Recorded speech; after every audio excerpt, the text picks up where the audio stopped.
Hey guys, I'm Mike. I'm Bob. I'm Tim. I'm Steve. I'm Les. We did it. And this is the Board Game Rundown. Welcome to Whiskey Wednesday, where we drink and talk about games. And this week, we have got our friends from up north, Les and Steve from Tabletop Tastings with us. Guys, welcome to the show. Thank you for having us. It's an extreme pleasure. Yeah, super excited to be here. Yeah, so was it Matt Hansen that introduced us at Gen Con? It was indeed. That's right. right. On. Right Gen on. Con, yeah. Yeah, I'm glad he did. It seemed like a perfect pairing, if you will. Wow. Yeah, no, I'll just get the puns out of the way now. Yeah, just do them now. Get them done. Yeah. Tim, you're stealing my job here. I'm not going to have anything left to do if you take all the puns from me. Don't worry, I made a good one. You can make all the bad ones. Well, That's I think Goog said it best. Yeah, okay, fair. That's usually Les's job on our channel. Mm-hmm. Well, good, Les. You're in a safe space. Well, thank you. And Steve says a lot of dumb things as we're doing the show too. It makes it really easy to jump in and add some humor to the situation. So I just have to say something that I thought was really funny. And it would have been too much to text because it wouldn't have made sense. So I just waited till you were on the show, Les. But so you and I were kind of messaging back and forth to like kind of coordinate getting you guys on the show and stuff. And as a kid, and still to this day, one of my favorite movies is Strange Brew with Bob and Doug McKenzie. So that's Rick Moranis and Dave Thomas. Yeah. Oh, okay. And they always, I still say it, not as much as I used to, but I used to say beauty a lot. Like when something was good. Beauty. And you responded to one of the messages with beauty. And I was like, oh, hell yeah. Right on. It just took me right back. I was so happy. I may have seen that movie a few times back in the day. I couldn't, it would have been really weird to text that to you. Oh, hey. Like, so I just was like, you know what? I'll just be weird in person. There you go. But yeah, man, that's it. Beauty. I appreciated it. Apparently, Mike is taking note that we all are visually impaired. Thanks for mocking our handicaps. Appreciate you. We always got a good live chat here. If we didn't warn you yet, we should say hello to our regulars. We do have Glenn in the house who has a board games and bourbon show, and I will say we usually let our guests pick the topic, and well, this is what they picked. So. What did Glenn pick when he was on? I don't remember. It's because I was drinking whiskey. I don't remember what he.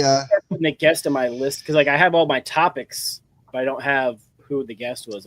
Sure. Go back and fair. read the list, but I'd have to go back through like all our live shows. Carlos is in here. He'll ask all the good questions. He's asking all my tough questions. He did all my research for me. Yeah, that's what Carlos does.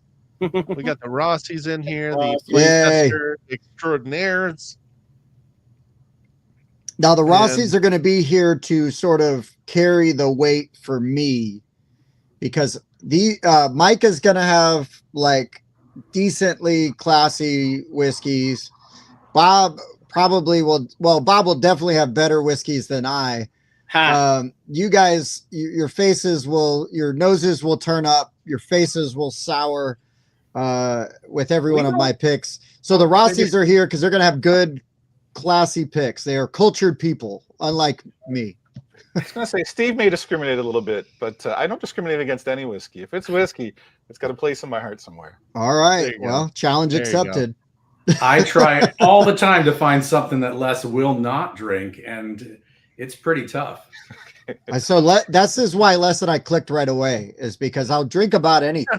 So I have to agree with you though. If it's whiskey, I'll drink it. Like I was not opposed to drinking a whole bunch of Black Velvet back in the day, which or even Canadian Mist for that matter.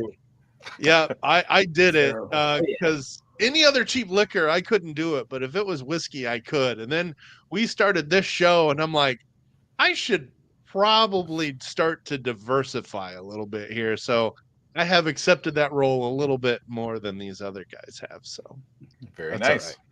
Well, hopefully we can introduce you to some cool stuff as well. We're part of a couple of different groups for whiskey, and so Nice. we do get introduced, and our eyes were kind of opened to the wonderful world of whiskey and everything that comes with it. So that'll be fun.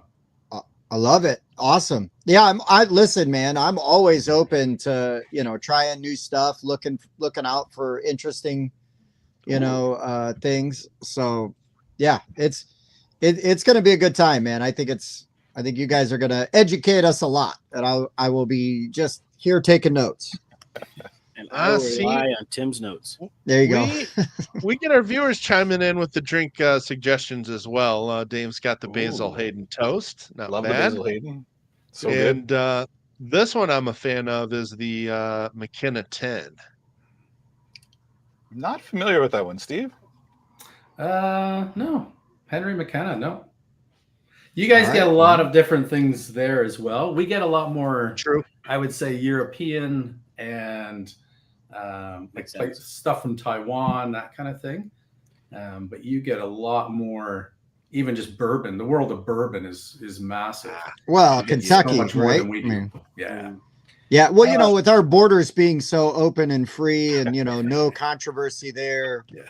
I really look forward to you guys joining us as a state. So then you can just go up there and we can, hey, I'm just looking forward to some free healthcare. Yeah, that's really like, please trade you some booze for healthcare any day. Yeah, no doubt. No doubt. I'm going to be sneaking across the border going north. So this is why I'm excited when we get to our pairings, because I really put, I think, an active thought into diversifying where the spirits I selected have come from. So we're going to try to have good representation across the board. Okay, I love it.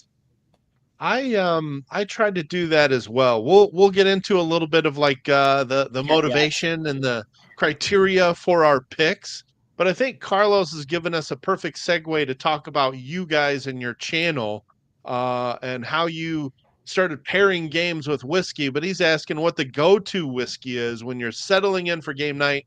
Had to pick one whiskey to drink with every board game for the rest of your life. What would it be? And that may have actually been the bottle I have sitting in front of me tonight, but I'll let you guys answer first. That's like choosing your favorite child. Yeah. We all have one, but you can't say it out loud. You're not allowed to say it. You can have one, you just can't say it out loud. Yeah. You know what's crazy, though, is that mine changes from day to day still as a father of two kids. All right. So we've been canceled. Hey, look. That's what I'm here for. Well, I mean, with whiskey, that it kind of changes too, right? So depending on what mood you're in, I mean, look at what game you're going to be playing, who you're playing with. So that does kind of change up. So having to pick one whiskey would be pretty tough. Mm-hmm. Man, that's a difficult one. But I will have to say, if I had one distillery that I would pick, it would probably actually be what I'm drinking tonight. I found a little bit left in my bottle. So I thought, well, I'll finish it off.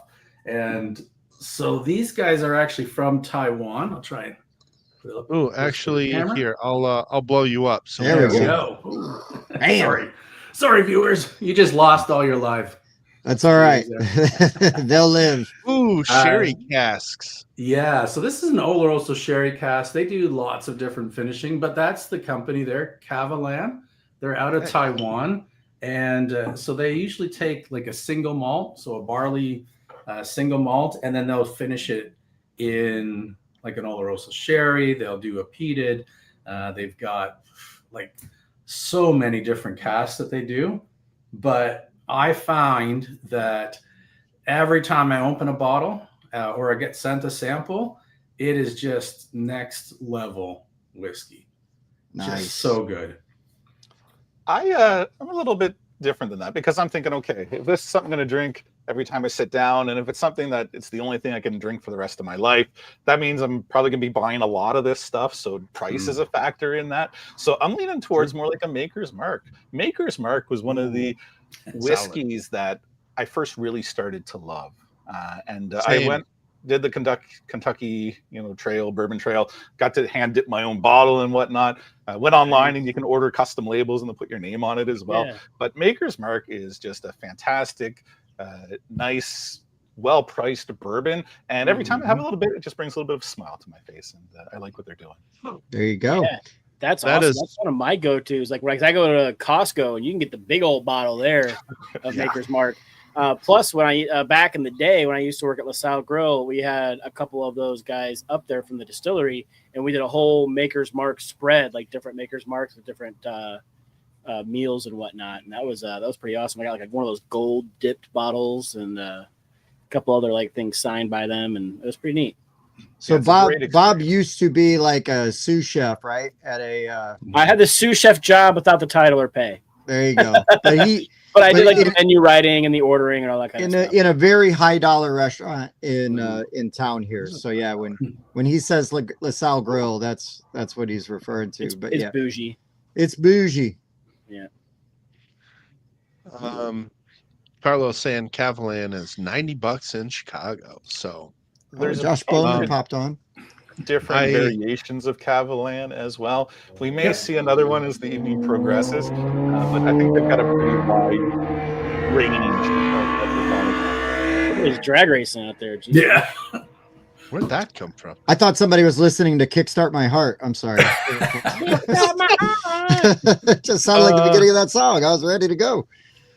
People flying up and down my 20-mile-an-hour street. Well, that's how you know it's a 20-mile-an-hour street. It's because everybody's driving way too damn fast. Yeah.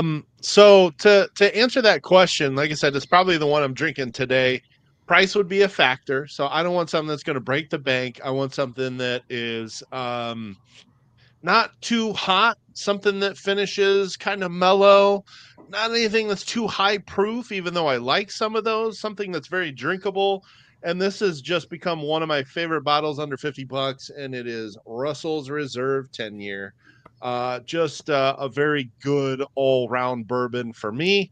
And of course, this is the gentleman, the family that started the Wild Turkey distillery back in the day. So they kind of know their thing. I haven't been able to, I like their rye. I have not been able to try their small batch, which is very hard to find. But I wish I could. Yeah, you can't go wrong with that. That's fantastic. Yeah. That's a great pick. Bob, are you going with Makers?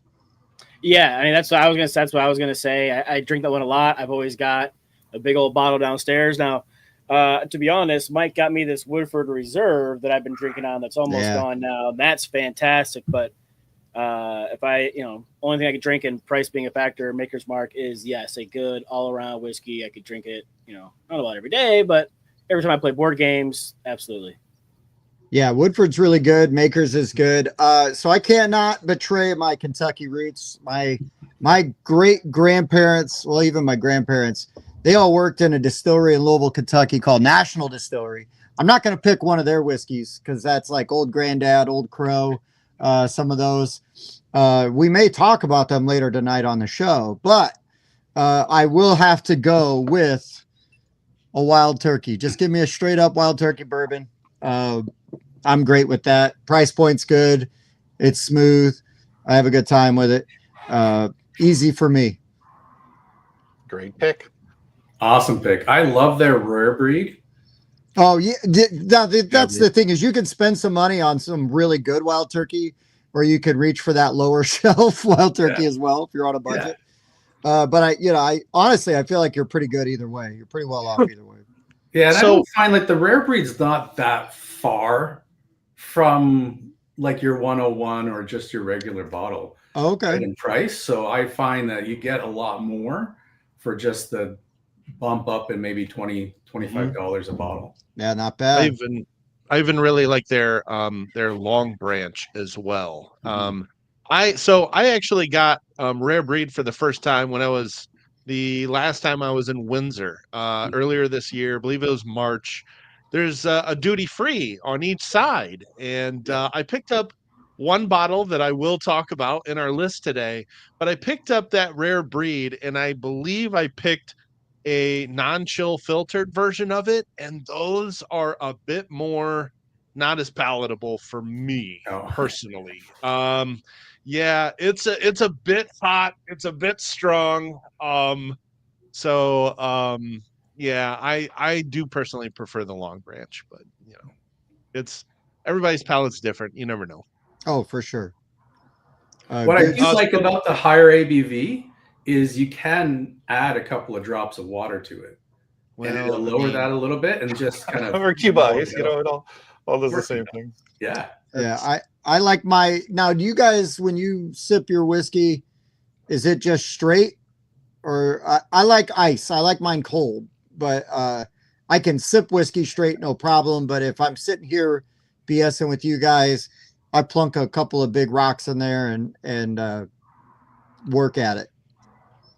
I would never put ice in mine, but and kind of for two reasons. Reason number one is it does water it down, and reason number two is I find for me one of the most exciting things about whiskey is mouthfeel and how it kind of sits on your tongue and almost evaporates a little bit. And I find when you bring the temperature of it down, I personally lose some of that experience with it. Now, if I'm having like a old fashioned or like a mixer type thing, I love tons of ice in it. And whatnot.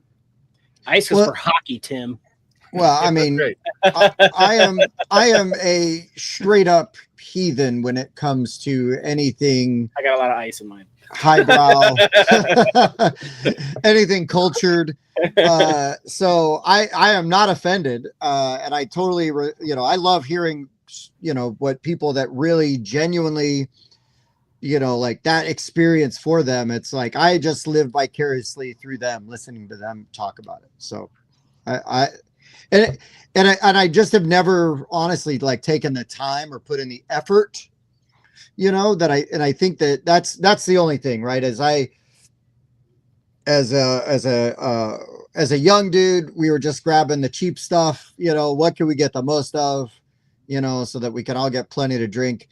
And then as an old dude, it's like I grab the cheap stuff because I'm cheap. And I'm like, oh yeah, I could drink this, doesn't bother me. But then whenever I get the opportunity to have that really nice stuff, it's like, whoa, that's different. Like I can appreciate the nice stuff. I'm just very, very slow or lazy when it comes to like seeking it out. That's great. Oh God, Dave, that's horrible. Yeah. Sorry. I don't want to sound like the whiskey snob, right? Because whiskey should be, all tight, uptight, and you can only have it this way. Have it whatever way you want. Oh, right. Put it in a plastic glass, do whatever you want. Like, I don't care. But I do find, so for myself in getting into it, I did find a lot was, you call it hot, right? Because the ABV is a little bit higher. But what I found is that when I pay for a bottle like that, if I don't feel like having it that way, I can add a few drops of water and it'll bring it down. And it almost changes that bottle into you've got two different bottles now. Because one, you can enjoy it, right? The way it is, neat. Or if you add some water to it, maybe a cube of ice, and then it just changes the whole profile 100%. So it's like two bottles in one, which is kind of fun to do. That's wild. Absolutely. That's great. I love that. Absolutely. So we should at least make sure we talk about your channel. So you guys obviously pair games and whiskey. And I want to make sure you guys get the board game bump, just board game rundown bump, and we get you guys a few extra subs because that's what we're trying to do. So guys, the link is in the description for their channel, or I'll pop it in the comments. How did you guys get this whole thing started? I think it started in a hot tub. Let's not bring that up. All good things do. Bob's like, I'm listening. We have shared a passion for kind of board games and whiskey for quite a while. And Steve was, and his wife and my family, like a regular, every other weekend getting together and playing games. And we're always enjoying some whiskey. And we just, we're sitting in a hot tub, sipping some nice whiskey, and just started saying, hey, wouldn't it be cool if we, if we did something, if we, this passion that we have for each of these things individually, what if we kind of, made a show of it? And make a recommendation. If you're going to play this game, if you're going to have this experience, then the perfect pairing for a whiskey to go with it is this experience. And then kind of talking through why the two work so well together. And we do a few little other odds and ends as well, such as unboxings and a little bit of whiskey related content and whatnot. But at the core, it really is. If you want to enjoy this experience, then this will just take it up to the next level. I love it. And I think that I would like to think that the board game hobby is a place where you definitely will have people that are into that, going to be really interested.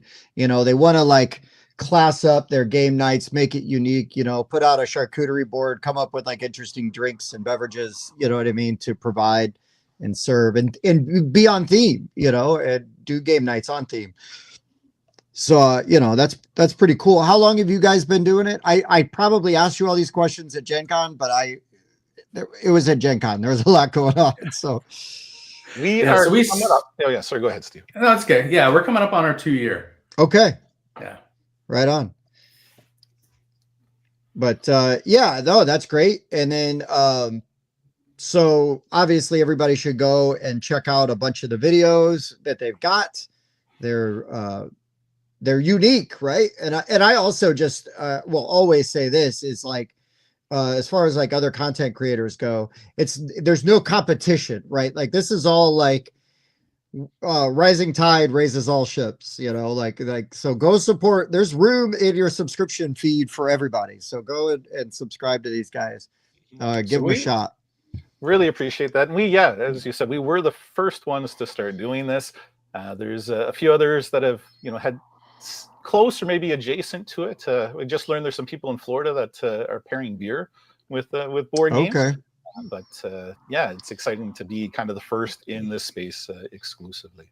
And there was, and I don't remember the name of the channel. There was some people that were doing sort of a pairings, but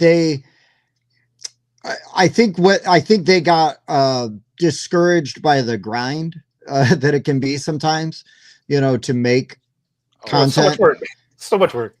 And but also, right, like we get this weekly like gratification and also daily, because we have a Discord where we interact with people all the time.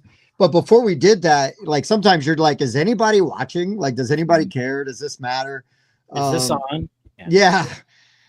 So, and I think, some people, until you kind of can build up that community and sort of have some of that interaction, I mean, even us still to this day, we do it for the love of it, but now it's like, oh, we get reinforced by the community, and so to kind of maintain that, and keep it going and being consistent isn't always the easiest thing. So kudos for going for 2 years, because that's hard to do. So I look forward to watching y'all grow even more as you keep going, and hopefully we gave you some good tips at Gen Con. You sure did. You sure did. We really helped out, and definitely going to join your guys' Discord as well. But for us, funny enough, like our biggest thing was like, hey, if we can get even like a couple of people to send us a board game, maybe we can get them to send us a bottle of whiskey. We're winning at that point, because we're going to be doing this either way. Right. Just no one was watching before. Right. Now people are watching. So it's been fun. It definitely has its challenges. Like we put out a video each and every single week. We put out shorts every single day. So there is a lot of work to it. Yeah. Oh, for sure. I do shorts and reels here and there, but like the commitment to do it daily is something I have not been able to stick to. And the shorts primarily are all just clips from our main video. Right. So we find that the shorts will drive viewership back to the videos. So whenever we do more shorts, it pays back. Mm-hmm. I don't know if you saw. I'll go scroll back up there real quick, Mike. It went from 1.27 to 1.28. Hey, that counts. 10 viewers. Thank you so much, everyone. Right there. You are amazing. Counts. Thank you. That counts. Sure does. We're taking all credit for that. Nope. Yeah, you deserve it too. That's awesome. We already had our channel was subscribed, so I put my my thumb where my mouth is. I switched to my personal account and make sure everybody sees that I'm subbed as well. So. Oh, there I you saw go, it. Mike. It was great. There's nothing better than when we have somebody on that has a Kickstarter, and Mike brings up their Kickstarter page and he hasn't backed it, and we're like, "Well, come on, Mike, you should back it." I'm like, why don't you guys screen share your computers then? Oh, sorry, I'm buffering. No, just kidding. So I start I That's start backing them all for $1 so I don't look like a cheapskate. So Yeah. Cheapskate. Well, I try to do that anyways, just so either You access believe to in the the project. pledge manager, or just even to support the project for like a tiny bit, and because I don't want to get divorced because I kickstarted another board game. my 15-year anniversary is tomorrow. I can't blow it now. I gotta make it. We gotta make it one more day. I went down the Marvel United rabbit hole on Kickstarter. And Oh, that's cost me Lord a of small mercy. fortune. Ask Tim about Cthulhu Wars. Yeah. He's still getting shit for that. Well, not anymore. Oh, did you get it all finally? It's all done. Yeah, Okay. I mean, they're barely making games anymore. So. Yeah, they said that if you subscribe to their channel, they'd send you free whiskey. So. No. Whoa. All you have to do is show up to Canada and they'll buy you around. There you go. Well, that we would definitely do. You come on up, we'll buy you around for There sure. you go. All right. All right. Bob, Hey. you saved yourself. we've got a phrase that we use far too often. Not a sponsor, but they could be. In fact, I know We're looking at Tim you, was Indiana Whiskey. We were trying. right. We've been soliciting the Indiana Whiskey Company, which actually is local to us here in South Bend, Indiana. So I need to email that guy again. You should. yes, because not Nice. currently a sponsor, they could be. So last year when we came to Gen Con, we actually hit 2 distilleries in Indiana, and they were completely amazing. We hit Hard Truth. We did the ATV tour, the Get Lost tour, which was fan-stinking-tastic. Which it was awesome. And actually, at the end, we paired the bottle that we got. So you could only buy it if you did that tour. So we bought that bottle. It was amazing. Okay. And then we did Starlight, which is also in Indiana. And that place is it's like Disneyland for whiskey guys. But the coolest thing about it, and I tell it to everybody, is that you can show up and there's like these old grandmas going into the barn buying like apples and strawberries. And so you follow them and let's get some apples and strawberries. And then you go into the store and you're like having whiskey at the bar. It was awesome. That's cool. Such a cool place. Carlos Nice. wants your horror stories. He said, is there any disasters where the whiskey choice completely derailed the gaming experience? Yeah. And this is one that I'm actually quite passionate about, because I mentioned I like all whiskey. Like I do. Like I can find something positive about every whiskey that I've ever tried, except for one. Yes, here we go. There's one called Gold Bar, and I'm sure maybe you've seen it in in stores, not reputable or nice ones because they won't carry it, but I mean in general liquor stores, because it looks like an actual bar of gold. So the bottle presentation is absolutely beautiful, but the spirit inside is disgusting. It tastes like perfume, and it's just super nasty. And we did a pairing of that game. I think we paired it with Cover Your Assets, the card game, because Gold Bar and assets. And Oh, right. Yeah. together. But we couldn't recommend it at the end of the video. Well, that's kind of like how we describe Bob. Like on the outside, excellent presentation, but on the inside, Good, just vile. Can you recommend it? Just the worst on the inside. Yeah. Oh, just kidding. Love you, Bob. Yeah. That's pretty funny though. I mean, I've definitely bought alcohol based on like, oh, this sounds cool. Right. And then been like, Oh, this is awful. Yeah, that was a bad choice. And I know about bad choices because we used to drink Everclear. Which is Have you not seen that recommended. trend going on TikTok or something like that? Like, I'm gonna chug as much Everclear as I can. Oh God. It's great. Oh God. They're like, Side note, whoa. about those 2 Indiana distilleries you guys visited. You got down to the hills of southern Indiana, Oh, yeah. which is like God's country down there. You might as well be in Kentucky at that Yeah, point. I'm that's just true. telling you. It was awesome. Yeah. Yeah, it's It really was a pretty down blast. there. So hard truth, we're like going through like this one lane roads and like meandering around. You're up, you're down. Like, I'm like, what? Where are we going? And just all of a sudden, it kind of opens up, and there's this like amazing building, and like super friendly people, and it was one of the best experiences I've ever had at a distillery. It was so cool. That's awesome. I love that. I will say that you were like so far south in Indiana that you were getting what we refer to as that Southern hospitality.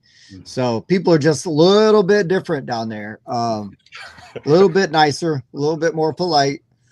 You're right. And almost as nice as our Canadian friends. Also known as the Indiana Mason-Dixon line. It's pretty much right there in Nashville, Indiana. It's one of my favorite small towns in the state. I have yet to beat a Hard Truth, though. That's a bucket list trip for me. Yeah, we're gonna have to check that out. You know, maybe we need to have like a what did Patrick call it? Like a team outing or a team a team building exercise. Yeah, where we just go down there for a weekend. Yeah. We watch Mike fall off ATVs while he's drunk. No, It's win-win. We can deduct on our taxes too. They won't let you drive. They drive. We try. Oh, even better. That's even better. I don't want to be responsible for that. Yeah. I'm fine with that. Yep. Well, right on. Well, I guess we should we got a list. We should get her into this list if you guys are ready. Absolutely. So comments. Yeah, what did you guys use as your kind of your bar for making your pairings here? For myself, I didn't go with the games I love the most. I didn't go with the whiskey that I love the most, but I went with what I thought really paired the best together. And kind of what pairs things the best together is kind of the story or the experience that comes along with those two items. So that's what I built my top 5 list off of. Okay. I just took what games I love and what whiskeys I love that we paired together, and that's kind of what I went with. Nothing wrong over with the last that. 2 years. Hey, what are the favorite games I played that we paired? So I just kept it as the pairings that we've done. Nice. Because you know it could get mixed around a little bit, but I just kept it nice and simple. That's like my whiskey choices. Nice and simple. Yeah. There you go. So technically, for my list, I haven't played any of these games. These are the games that I want to play, and the whiskeys I think that would go good with them. And I haven't had any of these whiskeys, I don't think. So I bought these games, and I looked up some things that kind of like Les was saying, right? Like, you know, it's almost like the story that kind of goes with it. Sounded like it, you know, like a good idea to mix them together. Now, whether it tastes good or not, I'm not going to vouch for. One of these games, I technically played a prototype, but I have not played the finished version. And then everything else is all just they're new games, and I haven't played them yet. And I really want to. So. I really wish you said the Finnish version, because in my brain that sounds really fun. Yeah, you played the Scandinavian version. Correct, not the Finnish version. Not the Finnish version. That's right. Okay, so if you couldn't tell, I am sarcastic and a smart ass. What? So my list is all very much like steeped in bad jokes, and that's it. Okay, so there's like a normal Whiskey Wednesday, gotcha. Yeah, exactly. I'm not changing anything. Let me get the. Oh, yep, that one's ready. Okay, yep. You getting all the Tim's an idiot, Tim's wrong bumpers ready? All right. Yep, good to go. Okay. So I do have to say, so when we do like our full playthroughs, I don't actually know the games that we're going to play, and Les doesn't know the bottle that I'm bringing. Oh, so awesome! It's always kind of been a little bit of our thing when we do like we do once a month, we do a full playthrough and pairing, and so Les will just give me like a theme, And Okay. sometimes it's like one word, like explorer or something to that effect. And so with that theme, I find a bottle, I research it, I talk about it, and then those two kind of go together. So Les introduces the game, shows a quick little blurb about it. This is how we play, and then I bring the bottle out, and then we enjoy that bottle as we play through. And so for those full playthroughs, that's kind of been the way that we've always approached it. And I have to say, I think it has worked every single time. We haven't had a bad pairing yet. Nice. That's awesome. I love that. And I love going in cold, right? Like when I watch movies, I try to not like, I don't want to know anything about it other than maybe just like the general idea of what I'm getting into. So yeah, that's a great way to go into it. And then I think like when we do our lists, I never want to share my list ahead of time because I want the honest reactions, right? I want the reactions right up front. Yeah. I just personally prefer that more. So I think that's really cool. I like that. I like that idea, that style. My pairing reasons here, a couple of these are just some of my all-time favorite games. Some of them are just things I've been playing lately that I'm excited to talk about and haven't yet. And my pairings are based off of either the theme of the game fits the theme of the whiskey, or the location the game is based on has similarities to where the whiskey is distilled. So a lot of regional based stuff. Yeah, That's awesome. It's nice. All right. So I guess that means we should probably get this thing started. We usually start with Bob and Tim. We'll let you guys round it up, and then I will go last. So that means that we start with Bob's number 5.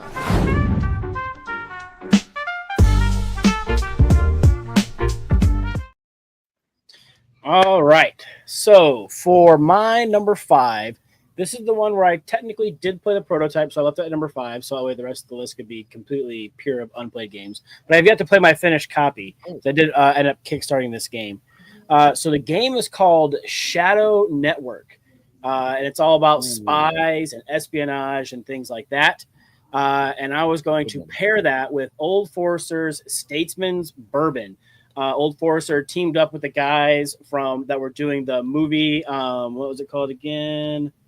The Kingsman, and so I thought that would be kind of cool to drink on some spy whiskey and play a cool spy game. It's like a resource conversion game, and it's a lot of fun. Like the way it works, like when you pick up information from one location and then a little bit of it leaks out to the other locations too. It's a really neat way to seed the board with new resources, and yeah. What did you say was your whiskey, Bob? Was it Old Forester?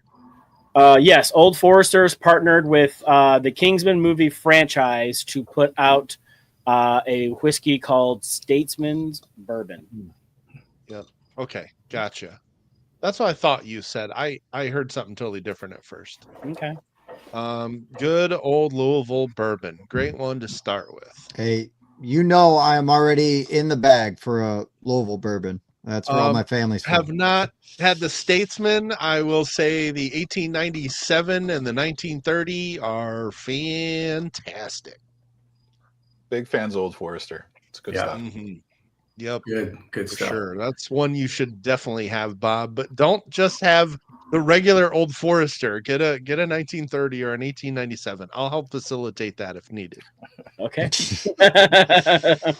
Mike's like, please, for the love of God. I'm due for one of those bottles. It's been a minute. Good start. Nice. All right. What you got, Tim? All right. Well, I'm going to just bring it way down really quick. Oh, and Shadow Network, super underrated game, by the way. Oh, yeah. Really good game. Yeah. Town Strike Studios, real small studio. Yeah. Mm-hmm. I don't just say that because my face is on the back of the box. That's true. You could get your art in period attire and put into the game. Really cool touch. Yeah. But very fun game. I enjoyed the prototype so much that I kickstarted it myself and actually paid to get myself on one of the cards. So well done. Yeah. Yeah, that was cool. Okay, so the first one I chose, and I'm just going to get this out of the way because it is the nastiest whiskey on my list. Oh, God. There's an old Monty Python bit about he's going through all these different kinds of wines, and some wines are for putting down and avoiding, and some wines are strictly for fighting.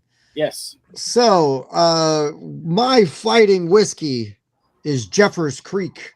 It is a Kentucky bourbon that is super cheap, which is why I tried it. And because I got a big old bottle of it for super cheap. Bottle for super cheap. What's up? $14.99 cheap. Yeah. As you were. Listen, I explained my reasoning earlier. Like I was a young poor kid that just wanted to buy booze, and go back to that page. That was Tim with his GI Joe figurine, this bottle of whiskey. What picture is this guy pointed down the sink? There you go. Yeah. So this is a bottle for breaking and stabbing somebody with, hopefully in self-defense. Look, the guy in the bill pictured on the bottom right, Mike. He's pouring it down the sink. Yeah. There you go. Proper method. What's really funny was like a year or two ago, I had this bottle and I was like fighting my way through it because I'm like, well, I spent money on it. I'm going to finish it because I'm also that cheap. But it was obvious that I was like in discomfort every time I was drinking it. I think so much that Mike actually bought me a bottle of good whiskey. I think he bought me a bottle like Evan Williams and gave it to me. Okay. So here's the thing. That is a Reddit review, though, so you got to take that with a grain of salt. Yeah. Sure. You're not wrong. I mean, I'm just gonna say that one probably is accurate. Pretty accurate. But so anyways, but the game, there's only one game I could pair with this, and it is the craziest balls to the wall fighting game that I have and that I've ever played, and it's a game called Gore Chosen, where you are gladiators in a pit and you are trying to kill each other. Yeah. This is an older Games Workshop game. It's probably 10, 15 years old. Really hard to get now. Some assembly required. But my buddy Pete hooked me up with, he painted them. I got a nice painted copy of Gore Chosen. So the miniatures look fantastic. And this is just a dumb dice chucking, Combat. Just bloody goodness. Beat the heck out of each other for 20 minutes, last one standing. So it's got a really cool rage mechanic in it, though. It does. Yeah, it's it like really the angrier you get, the more cards you get to shuffle into the initiative deck, and then you're just then you're drawing cards off the top to see who get to go. And if you use a big attack, then your rage comes down. The next round, you pull some of those cards back out, so you have less rage in the deck. Because you're like out of breath. You're like, yeah. Yeah. That was super cool. Yeah, it's a legitimately good game. It's way better than Jeffers Creek, but somebody might clean out all the bloody wounds you get from playing that game. Yeah, you pour it into all the stab wounds you got. So I think I'd be out of breath just trying to get a whole swig of Jeffers Creek down. Oof. Just pour it down the drain while you play Gore Chosen, you'll be fine. And your pipes will probably be cleaned out. So you're good either way. I thought you were going to pair it with Barrage so we could talk about how it flows through the drain. How it flows through you? Through all the pipes. No, I didn't want to sully Barrage's classy style and image with Jeffers Creek. No, I wanted to just get really nasty with it. I like that home rule. You get to add more rage. Yeah. Agreed. You will be raging. I'm really mad. You will be raging from here. So yeah, no, every other whiskey on here is better than this. Low bar, right? It's been too long since we played that game, Tim. We really got to bust that out again. I agree, man. It's a good time. It's a rowdy, you're yelling and you can literally cut somebody's head off, but they can have like one of those death throws where they just like stand up and swing again and then take somebody out. Like, oh yeah, it's a good time. Yeah, you can't like be into games where you're like, I must have the perfect move. Like, no, because stuff's gonna go wrong. You got to be okay with it. Yeah. All right, Dave said we are relying on Steve to class this up. So Steve, all right, we set the bar real low. So hopefully which I appreciate. That's my job here. As I set the bar low and make everybody else look good. So I went with this as my number 5 because it's really just on the nose for everything that we're doing tonight. And so my pairing is, I'll start with the whiskey. So it is the Hard Truth Sweet Mash Rye. Ooh. And the bottle that we had was actually, like I talked about, was the one that you could only get if you did the ATV tour. So it's the Get Lost tour. And it is, I've fallen in love with their sweet mash. And every time I find a sweet mash anywhere else, I'm going after it to try and see if it kind of stands up to Hard Truth. And there's a few others that are pretty good. But that Hard Truth is such a great rye. What Really. separates a sweet mash from a normal rye? So apparently, so the sweet mash is one where they continue to use the last batch into the next. Okay. Like sourdough. Which is kind of how, yeah, it's like a sour mash basically, but they call it their sweet mash. Okay. And it's just, I love the flavor of it. We kind of went through a lot of their lineup while we were there, which is also a fun thing to do when you're at a distillery. Might as well. And then you just forget all about it until the next day when you're trying out the ones that you actually bought. You're like, oh yeah. Yeah. I might have the bottle here. Whoop. Just throwing stuff around. There it is. So that's the bottle there. Nice. Oh, yeah. Yeah. I do love a good rye. I am Canadian, so. Yeah, I mean, I learned that I like a good rye as well. So yeah, I can respect that. Nice. I'm actually drinking a Bullet 95 rye. Oh, nice. Bullet. Yeah. Nicer than what I normally drink. I like the little, like, so for me, the story has to go along with it. And I love details. So like everything that they do on their bottles are really cool. And like, look at that cap. That is such a cool cap. So that's their super thick. pure cork. It's super light. It looks like big, beefy, and chunky, but it's actually really, really light. Mm-hmm. Nice. So, again, the whole story that goes with it, and actually visiting there and doing the tour and everything, that just makes that bottle. I'm really trying to not drink all of it too quickly. So hanging on. Well, Steve, you have succeeded. You've already classed it up. What game are you pairing that with? Okay, so I said it was on the nose, distilled. Oh, perfect. Right? So I really, really enjoy that game. It was funny because a lot of times they'll come out with a game and they're like, okay, you're gonna become a master distiller and you're going to try and distill different spirits and so on. And they can just really mess it up. I find that Distill did a really good job of actually walking you through what the distillation process really is like, all the way from distilling to bottling to selling. And I think they really do a great job of that. And I love this game. Every time we get it to the table, it's such a fun game. Yeah, it's really unique. And actually, yes, I was being educated as I was like learning this game and playing the game. It's like, oh, wait a minute. Those bastards tricked me. I've learned something. But yeah, no, that's very cool. And then we've talked to Dave Beck a few times, and it's clear that he was like very passionate about it. You know, this isn't like I just slapped a theme on a game. So yeah, no, that's cool. That's a great pick. Mm-hmm. Yeah. That's my number 5. All right. Thanks. Okay, my number 5. And here we go. all of our pairings that Steve and I are doing are really based on pairings that we've done so far over the past 2 years as we've played games. I cheated a little bit though for this one here, in the sense that the pairing that I want to talk about, we haven't released the video for it yet. It should be coming out on Tuesday. Tuesday of every week is when we publish our videos. If it doesn't get edited in time, which is a possibility, it might be the week after, but it'll be coming out within the next week or two. But this kind of leads us to how we met you guys. So a year ago at Gen Con, we're going booth to booth and having different people demo games for us. And this one guy was demoing this game for us called, why did it just escape my mind? Anyway, Reality Shift. He demoed Reality Shift for us. And we got talking to him, and he was like, oh, you made this game that you're demoing? Hit it off right away, had a great conversation, ended up interviewing him at Gen Con later on throughout the show. So when we went to Gen Con this year, I'm like, I really want to find Matt Hansen again. Like, I'm sure he's going to be around. It was an awesome experience.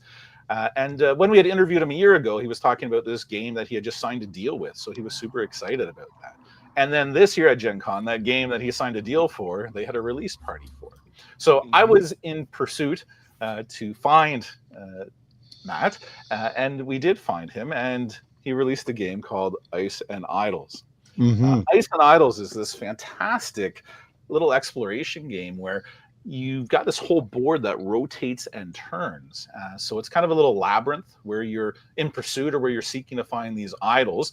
And the whole board, via these little ice clear acrylic pieces that pick up and move around, the whole board is constantly shifting and changing as you're trying to get around to pick up these idols and deliver them to their destination type thing.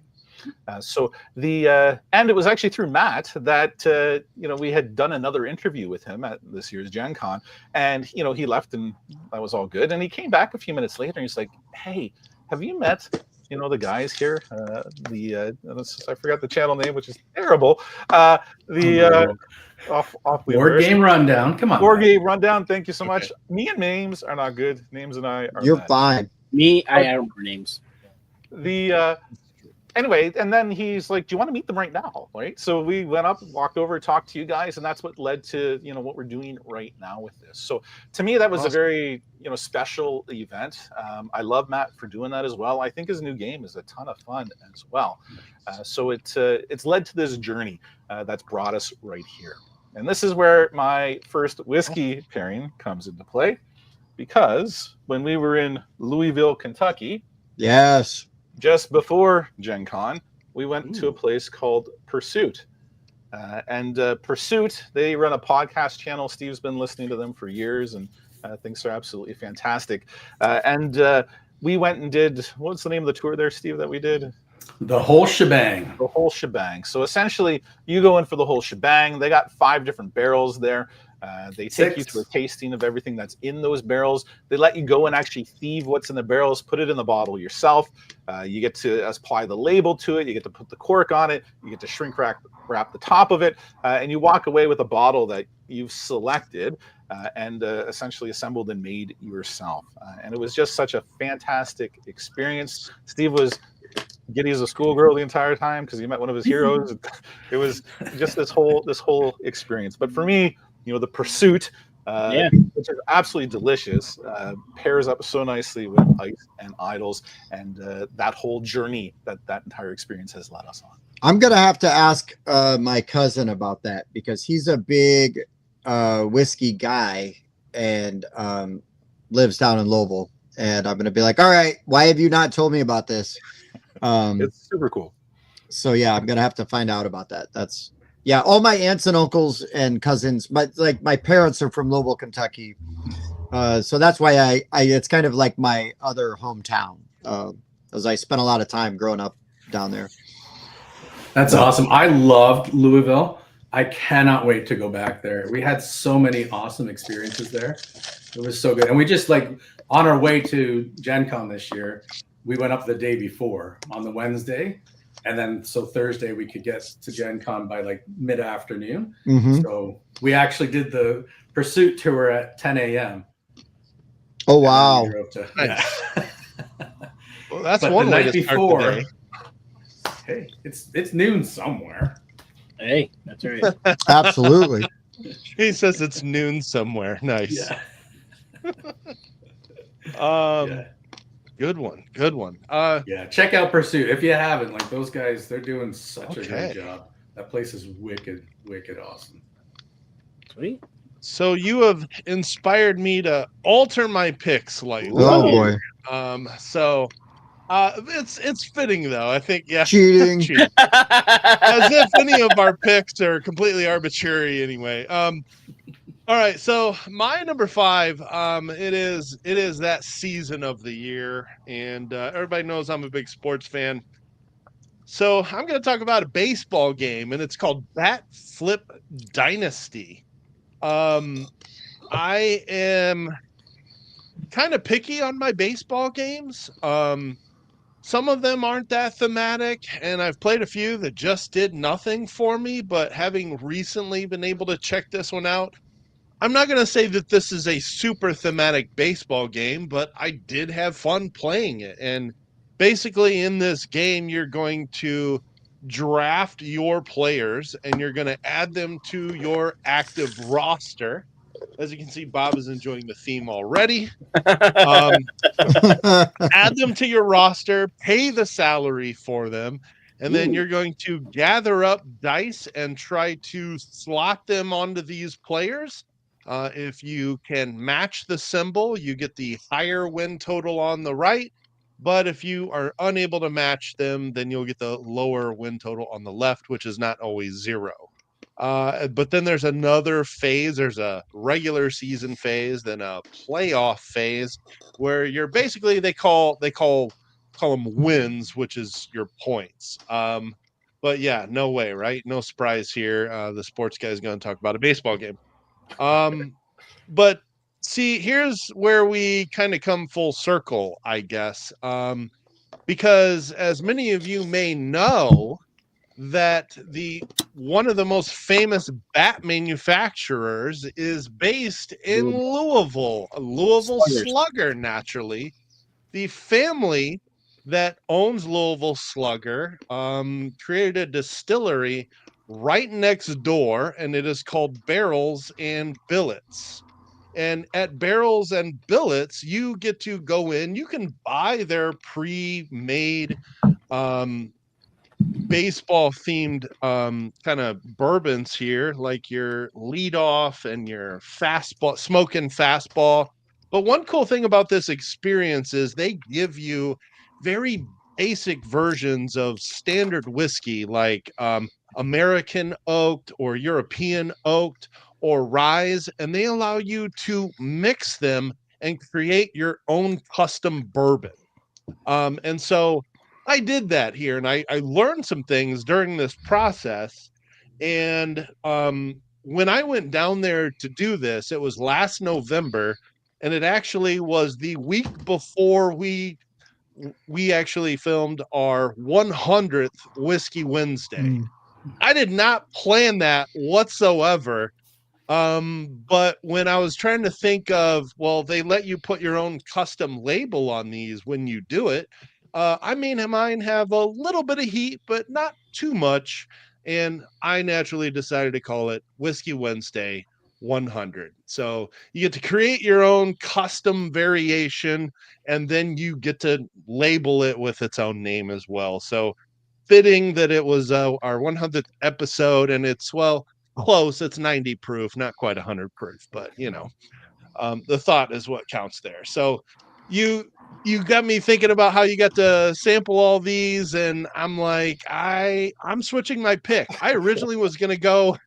I've been to the Cooperstown Distillery, which of course is where the Baseball Hall of Fame is, and they have a cinnamon whiskey that's really good called Spitball. And unlike most cinnamon whiskeys that Fireball or Hot Damn that have that heat on the yes, back Mike, end. Name all the whiskeys that we might be talking about later. You're welcome. Including Spitball. Thank you, sir. Wow, this is like when Tim does his honorable mentions. It's like, you guys got any? No, you stole them all. So yeah, that's honorable mentions. It's allowed. It's not on anybody's list. Well, I mean, if you've been to Cooperstown, let me know. If you haven't, then I'll take it from here. Oh boy. Anyway, holy Spitball, gatekeeping, Batman. Baseball themed whiskey as well. But anyway, Whiskey Wednesday, Barrels and Billets, that's where they make the bats. There you go. Love it. I gotta check that place out. It sounds awesome. That is awesome. I love that idea. Pretty cool. But yeah, learned a lot about like kind of the tasting and what changes the flavor and that sort of stuff. That was something I hadn't done before, and it was a lot of fun. Love it. All right. So I guess we're back to Bob for number 4.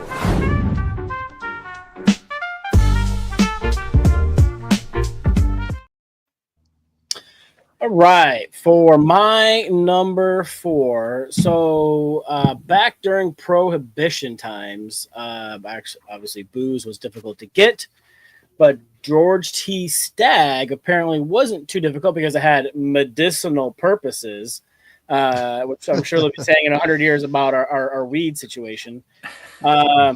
And I would pair that up with a game that I kickstarted. I got a whole bunch of stuff for it, and I haven't played it yet, but I've heard good things. Scarface 1920.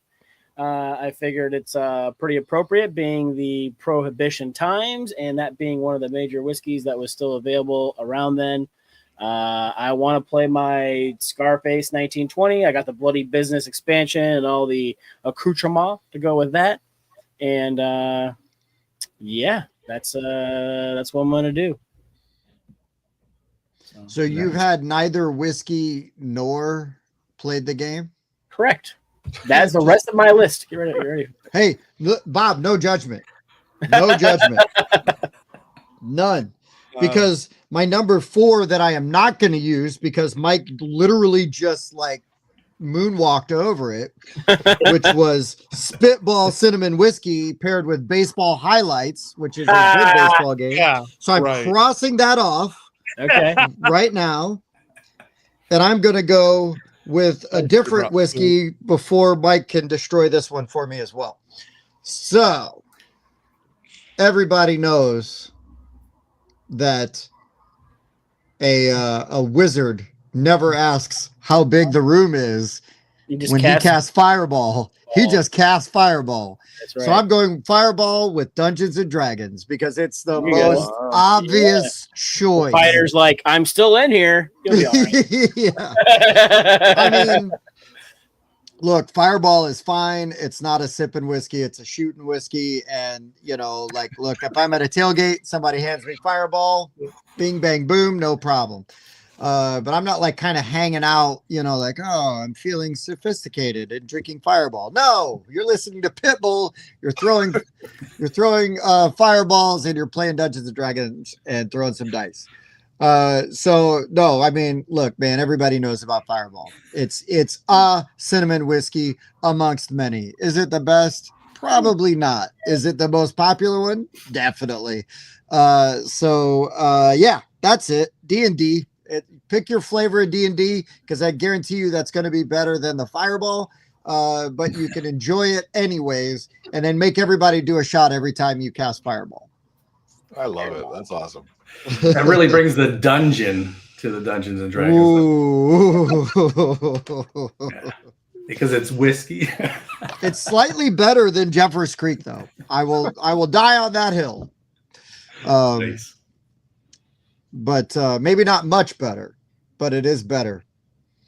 It might not be the best spell, but it's one of the most fun spells. It's definitely, yeah, kind of like doing shots of Fireball. Not the best idea, but it's a fun idea. And it's also very group dependent. Just like D&D. It's either misery or it's an awesome time. You're all in at that point. That's right, man. That's right.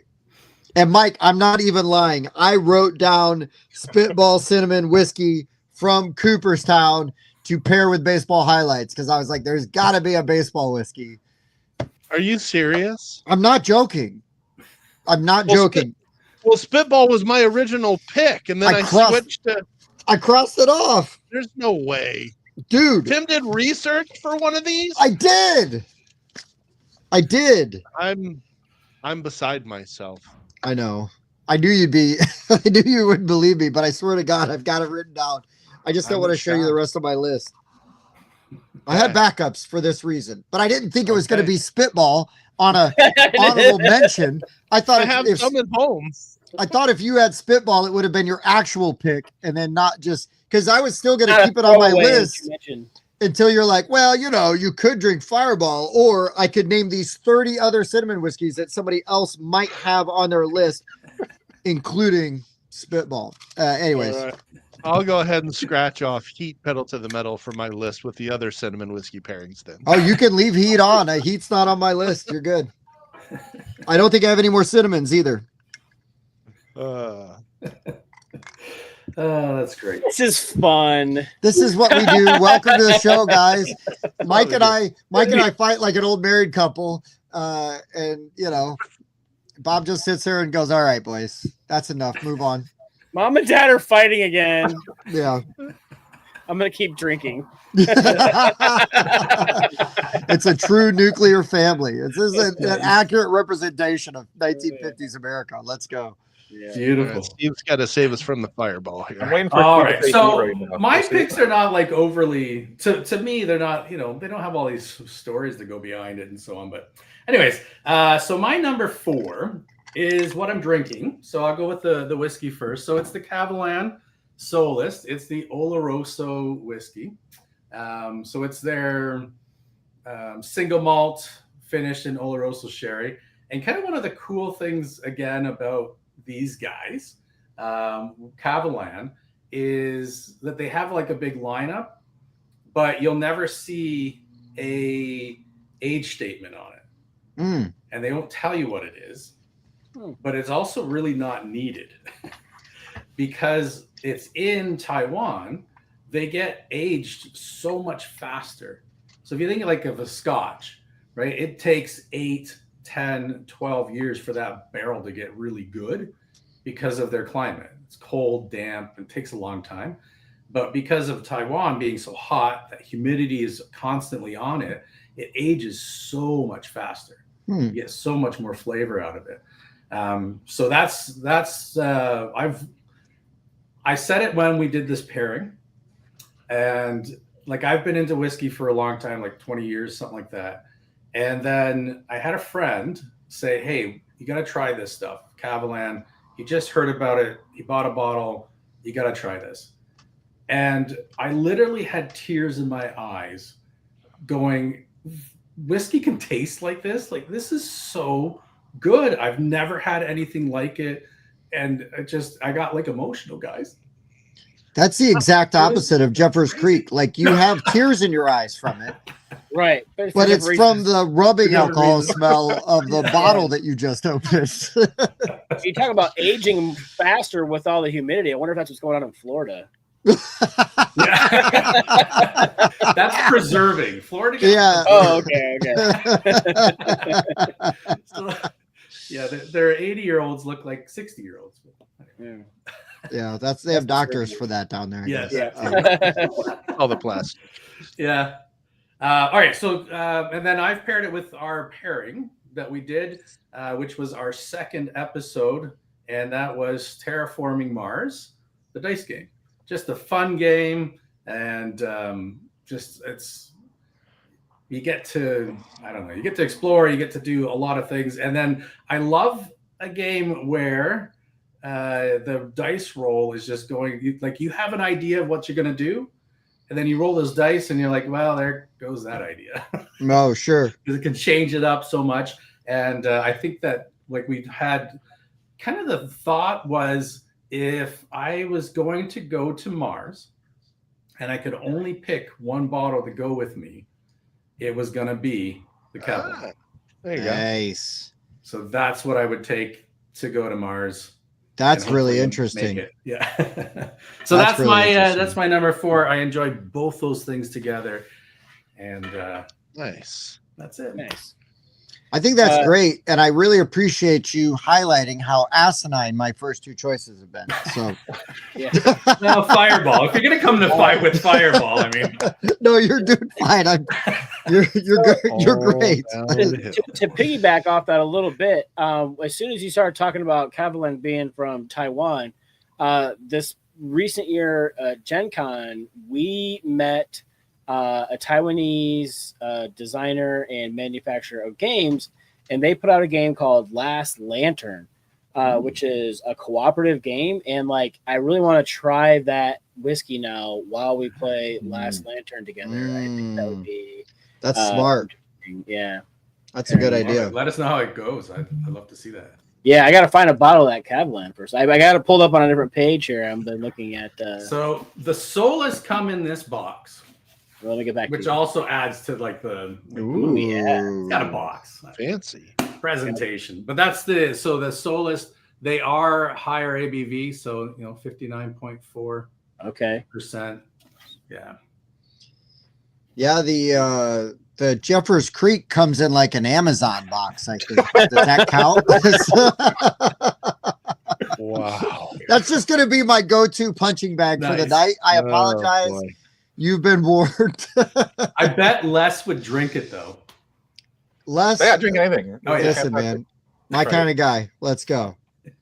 All right, Les, you have been besmirched. Please stand up for yourself and give us a great pairing and game. So the game that I've chosen for number 4 is a game that when I put it out on the table for the first time, I thought, this is just absolutely beautiful. And there were so many mechanics behind the game that I loved. Every time you set up the board, it's a little bit different. And that is the White Castle by DeVere Games. And other games come in like these small, tight little boxes, but it is filled to the brim with content in there. And the White Castle, I found it classy, I found it complex, and also easy to enjoy. You got your warriors at the walls, you got your courtiers at the gates, working their way up the castle, and you got the gardeners who tend to the pawns there. And I just love having this thing set up on the table. So when it comes to a whiskey to go with it, I wanted something that's, a little bit complex, a little bit classy, but also easy to enjoy. And the bottle selected for that is Blanton's. And Blanton's. I've had Blanton's, yes. Me too. They're, a little bit classy, a little bit sophisticated, not crazy expensive, but every bottle is a little unique, just like your setup of the White Castle. You've got these horses on top, and there's like 8 different horses, and if you collect the whole set, it spells Blanton's, and if you put it in a row and move a camera by, it looks like the horse is actually running, and it just comes in this super cool little grenade-esque it's type very of cool. but just the two go together fantastically. I never realized that there were 8 different horses that spelled Blanton's, and when you put them in a row, it made it look like the horse was running. Yeah. Over. I have to double check if Blanton's is 8 letters, because the number 8 I threw out there. But Oh, it sounds good.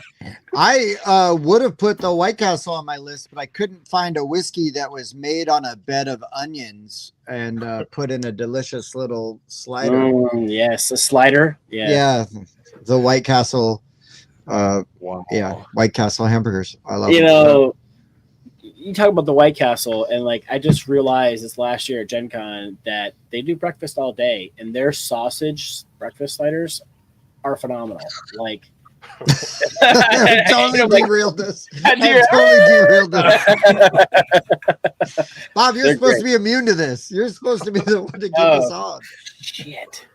I've had 2 of these already, and it's like not even. I guess it's not even 10 o'clock yet. So you can't rely We're on having a good time. Yeah. It's awesome. Yeah, there's that collector element, trying to get all the different lettered horses. you got to catch them all. And it is Gotta just as catch 'em all. difficult for us, if not more. So I had to get that bottle through a lottery. Oh, wow.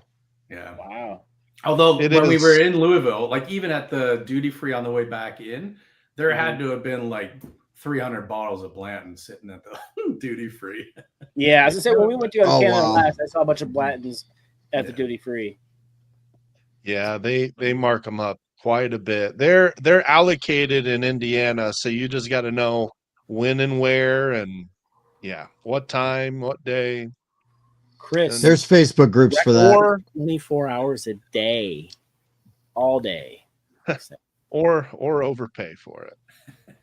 No, well, Chris said if you're at White Castle for breakfast, you had a good night, implying that you didn't get any sleep. Sure. Okay, so my number 4, I'm going to talk about a booze themed game.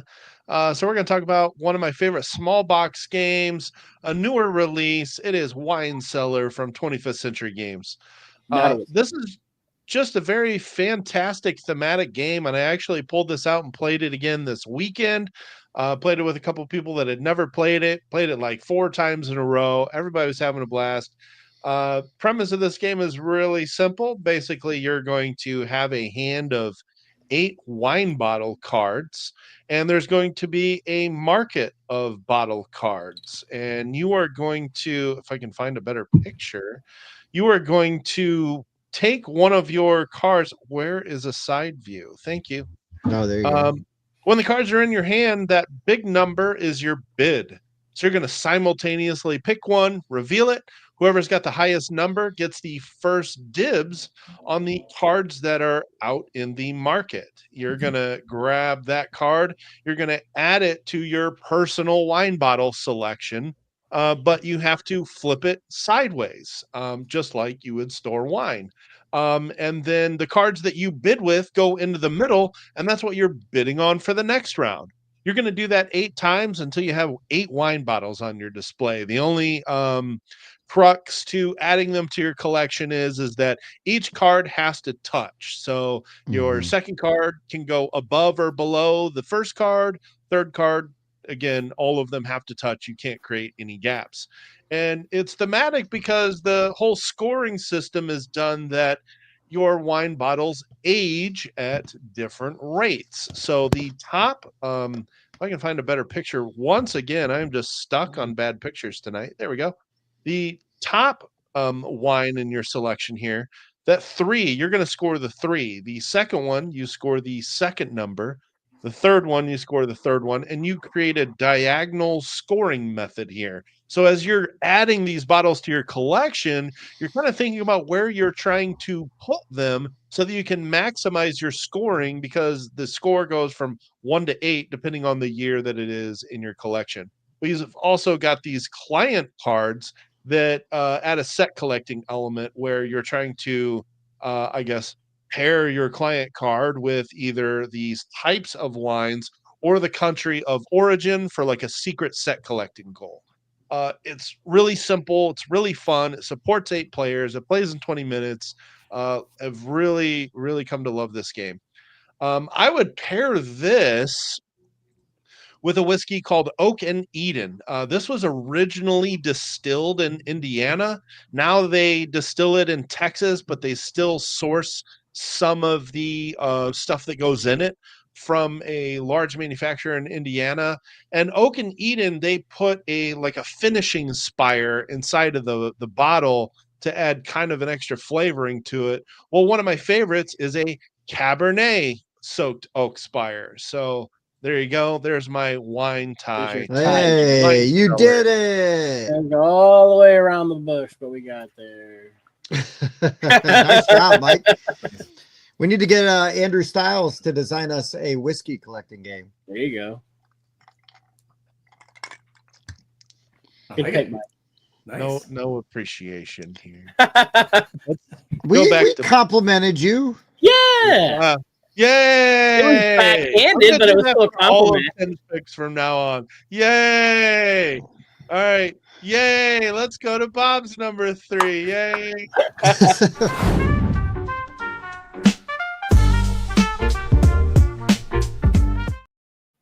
We like Mike because he's really sensitive. Like Bob and I are like black-hearted, we've got thick skins and we're just soulless. And, Mike's still got a little tenderness every once in a while. So it's fun to find those spots and poke. Yeah. We're trying to toughen him up a little bit. It's kind of too bad we're not doing the call-in segment anymore, because otherwise when Mike was trying to talk, we just had people call in. Oh, that was amazing. We did do that one time. It was the funniest thing that's ever happened on the show. That was pretty funny. That was pretty good. I kept getting mad he was interrupted. I'm going to stop interrupting you, Bob. Please go. Thank you.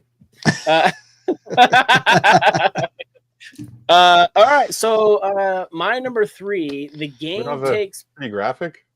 Mike's on the graphics, so he's like, you know what, screw you, do your own graphics. I'm waiting on you. He's not bitter. No, you're good. All right, so for my number 3, it's set during the Manifest Destiny time, but Destiny? Manifest Destiny. Yeah, there you go. I've been drinking. Yeah. So anyways, but there's no whiskey that was around back then. So I had to find like the oldest whiskey that there was. So the game that I really want to play that I just picked up at Gen Con is called the Core of Discovery. And it looks really neat. I bought the Ultimate Edition with like the wooden bits and the wooden board and the slide-in maps. It's a cooperative deduction type of game. I do love me some deduction types of games. And so the whiskey I chose to go with it is Old Overholt by Buffalo Trace, which is one of the oldest distilleries in America. And yes, that is the game there. The art looks super cool. The wooden Ultimate Edition is just badass. It's just this wooden board. You slide the map in there, and it has these wooden pieces that go inside these holes. And as you're moving and like trying to like reveal certain pieces and find certain things on the map, you only have so many actions, and you're getting different clues and whatnot. I saw some people playing this at Origins. I thought it looked really cool. So I went to the booth. It was sold out. So this was the first game at Gen Con that I went and picked up. And yeah, very excited to actually get this one to the table and try it out. Yeah, I can't wait to play this with you. I'm really glad you bought it. I'll play your copy. Yeah. No, good deal. That production quality looks fantastic. Yeah, the Ultimate Edition is it is ridiculous. I'm not sure how many pieces. I think that might be the base version there with the cardboard bits, but imagine that being all wooden. And all those bits are wooden on top of there. And I'm not sure if they got any pictures of that one. I wonder if they had it on their Kickstarter page or something. But still, is that wooden? Maybe that looks like it. There you go. Yep, that's the wooden board there, and all those pieces like are 3D. So when you flip them over, they've got stuff on the top of them. So it's pretty cool. Pretty badass. And yeah, so Overholt, like I said, that was the oldest, Old Overholt was the oldest American whiskey I could find. So I paired it with that because it seemed appropriate. Nope, I respect that. Also, I'm really disappointed that Mike doesn't sound nearly as shocked that you did research as he did when he sounded that I did research. I'm offended, sir. All right, I'm going to go really obvious right on the nose. Mike's feelings are still hurt, it looks like. Yeah, he's still mad. That's fine. He'll be okay. Have another drink. You'll feel better. Keep going. No, so anyways, a super fun game to play anyways. And if you've got a beverage or two to kind of lubricate the social aspect, even better. And I'm talking about a classic game called Cash and Guns. And so in Cash and Guns, you are splitting loot after a big old heist. The problem is not everybody necessarily agrees on like how this loot should be split up. So in Cash and Guns, you've got everybody has a foam gun and a little deck of cards in front of them that either have a bullet on them or a blank on them. And what you're going to do is you're going to take one of your cards, you're going to put it out in front of you. It's either going to be that you're going to shoot somebody or it's a blank. And so nothing happens. And then on the count of three, everybody's going to point their guns at somebody else at the table. And then you can choose to either duck or stay standing. If you stay standing, you think that they're not actually going to shoot you. It's a bluff. But they might shoot you. And if you get 3 wounds, you're dead and you're out. So you're trying to kind of constantly decide whether you're staying in or you're ducking. And if you stay in and you don't get shot, you get to split the loot. So what better whiskey to pair other than the very literal bullet whiskey in which you are revealing a bullet card if you are shooting your friends. I debated pairing this with Bang, the dice game or the card game, but I like Cash and Guns even more. Oh. So I went with Cash and Guns. Well, I'm not stepping on whiskeys there, Mike. Calm down. You're okay. But yeah, so bullet whiskey with Cash and Guns. It's a decent whiskey, and you can play it with a really fun game or drink it with a really fun game. So what a great pairing! What a great package too, eh? The foam guns. That's super. Oh, dude, yeah. it's such great. goofy fun. It's really hilarious and lots of table talk and interaction. Yeah, it's a wild time. You guys haven't said it yet. Come on, that one's bang on. Hey, let's go. Nice. I couldn't believe no one said that yet. Oh, we were saving I like it for that. you. That's cool. We're saving it for you. All right. Nice. Yeah, Cash and Guns. It's a great time. I love it. Looks like a good party game. So My next one, I chose it because I really like the game, but I really love the spirit. So it's not actually a whiskey. Okay, I kind of cheated, so you can put up the cheater thing. that's fine. They However, save that for me. You're safe. oh, okay. I don't mind. Les already cheated with putting one out that we haven't even Nobody's released safe. yet. Okay. I love it. All right. So the game is this like you have to stand up and you got to move, which is like kind of contrary to being a board game guy because I want to sit and do nothing for 4 hours Yeah. other than think and move a couple of things on the board and then drink. Whereas this game called Iron Forest, you got to be up and you got to get around. I want to play this game. Yes, I want to play this awesome. game. It is such a fun game. And it actually kind of took me back to like when you were a kid and we would have these little wobbly, I don't even remember what they were. I was trying to figure it out. And everything I put into Google, they couldn't find. But you'd kind of like flick them on a board and they would kind of bounce around and wobble around. And so that's your little characters. And you can like, you're like launching them onto the board and then you're kind of flicking them around the board as well. And you get points or you knock the other person out. If you hit them twice, they're out. But you got to go through like you can see it on the board there. You go through the door and you get the points for doing that, or it drops down. So you get points for all that. But it was just such a fun game to play. And you're up and you're moving around and you're smashing into each other. So that is a fantastic game to play. And we paired it with a rum, of all things. Oh, okay. And partially because of the theme that Les gave me, but it also has a bit of an Indiana connection as well. And so the rum is from Rolling Fork. And so there actually were bourbon guys that went out and started producing rum and sourcing rum. And in fact, when we did the tour at Starlight, they age a number of their rums on site there. So we were able to sweet talk the guys that we had met in one of our groups. And so we were actually able to go in and they gave us some thieved rum from the barrels from different areas. We had like Fiji and Jamaica and so on. So this one, so the Rolling Fork, it's a Barbados 9-year-old. And the whiskey connection is that it's actually finished in an Islay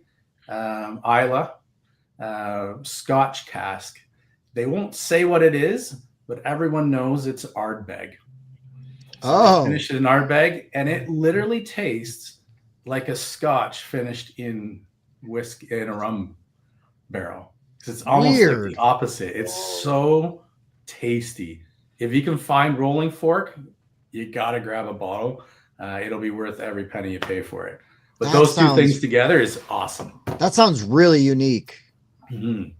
Really unique. Hey, Alan. I see Alan just commented. That wasn't just like a random, I'm just yelling at people. Smell burnt toast. Yeah. What? Don't mind my stroke I'm having here. Okay. My next game. I actually watched one of your episodes. I think last night. I was studying up, and the game that I have next is one that I love, and it is a beast of a game. It's big, it's long, it's heavy. It's kind of like Euro style worker placement and how you do it. And that is the beast of a box, Galactic. Now, Galactic Cruise. If you're just gonna, play it once, you're never truly going to appreciate what it is. You got to sit down with it a few times, and it's a game that I have truly and absolutely fallen in love with. We had a chance to interview Dennis, TK, and Colton a year ago. Great dudes. And the Kickstarter was up, fantastic.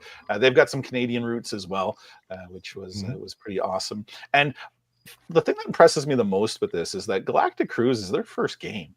Like Kinsen-Key Games, brand new publishers. They somehow managed to land Ian O'Toole to do the artwork for it, which the artwork is absolutely fantastic. And the production quality on this game is absolutely phenomenal as well. Now, it's expensive. In Canada, it's about $175. I think in the States, maybe $125. It starts off. It's not a cheap game, but it's a massive, massive box, and it's full of stuff. And the production quality on this is top notch. And if you've got 3 to 4 hours for a play session, and you got a couple of buddies that are committed to your cost for play is down. You know what I mean when you do that. Absolutely. But it's a game that I love, and it made me think of Hey, that's in our booth. Yeah, see, that looks like our booth. Sorry, we'll stop interrupting. Sorry. Yeah, sorry. They got the board game rundown bump at Origins a couple of years ago. Yeah, fantastic guys. The Spirit. Now, Les, you did steal one of mine.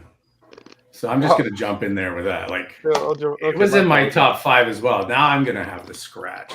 I had a backup in case you went first with this one. But the whiskey that I've got here is from the Sons of Vancouver. And here's kind of my Canadian plug. So this is a company in Vancouver, British Columbia, Sons of Vancouver. And they're a relatively newer distillery. But they have done something magical. They've got their Realms of Rye series. And this is the second edition they have. I forget what they finished out here. But it's dark fruit and cocoa. Steve talked a little bit about Cavalan bringing a tear to his eye a little bit. And for this company being so new and relatively small, they're doing their entire operation basically out of this tiny little warehouse. And they're so small that they've got to do their fermentation and their distillation all in the same vessel, just because they didn't have the money or the room for multiple for all the equipment required for it. But what they've produced in this bottle is something special, and it's by far the best rye I've ever had in my life. And it's a magical experience. It's something special. So for them being such a new distillery and producing something of this quality, to Kinsen-Key Games being a new publisher, game designers, and having made something so special in their first go around, the two are the absolute perfect pairing together. That's great. That's a great pairing. Yeah, it was. Yeah, your cost per play with Galactic Cruise, like, you know what I mean? If you're somebody that tracks that, and it's like, oh, well, I spend this much time, playing the game. I mean, you've paid for that game in 2 plays because you're 8-9 hours. Your cost per hour. Yeah. A little bit better, No, I get why people love this game. I honestly believe it deserves all the accolades it's getting. But for me personally, the juice wasn't worth the squeeze. But I love the dudes. I think they're great designers. What a big swing right out the gate, and they hit a freaking home run. So I'm really happy for them, because that's really hard to do. So yeah, great dudes. Yeah, how many people have to slog out a number of games before they even start to get recognized? And so many. Yeah.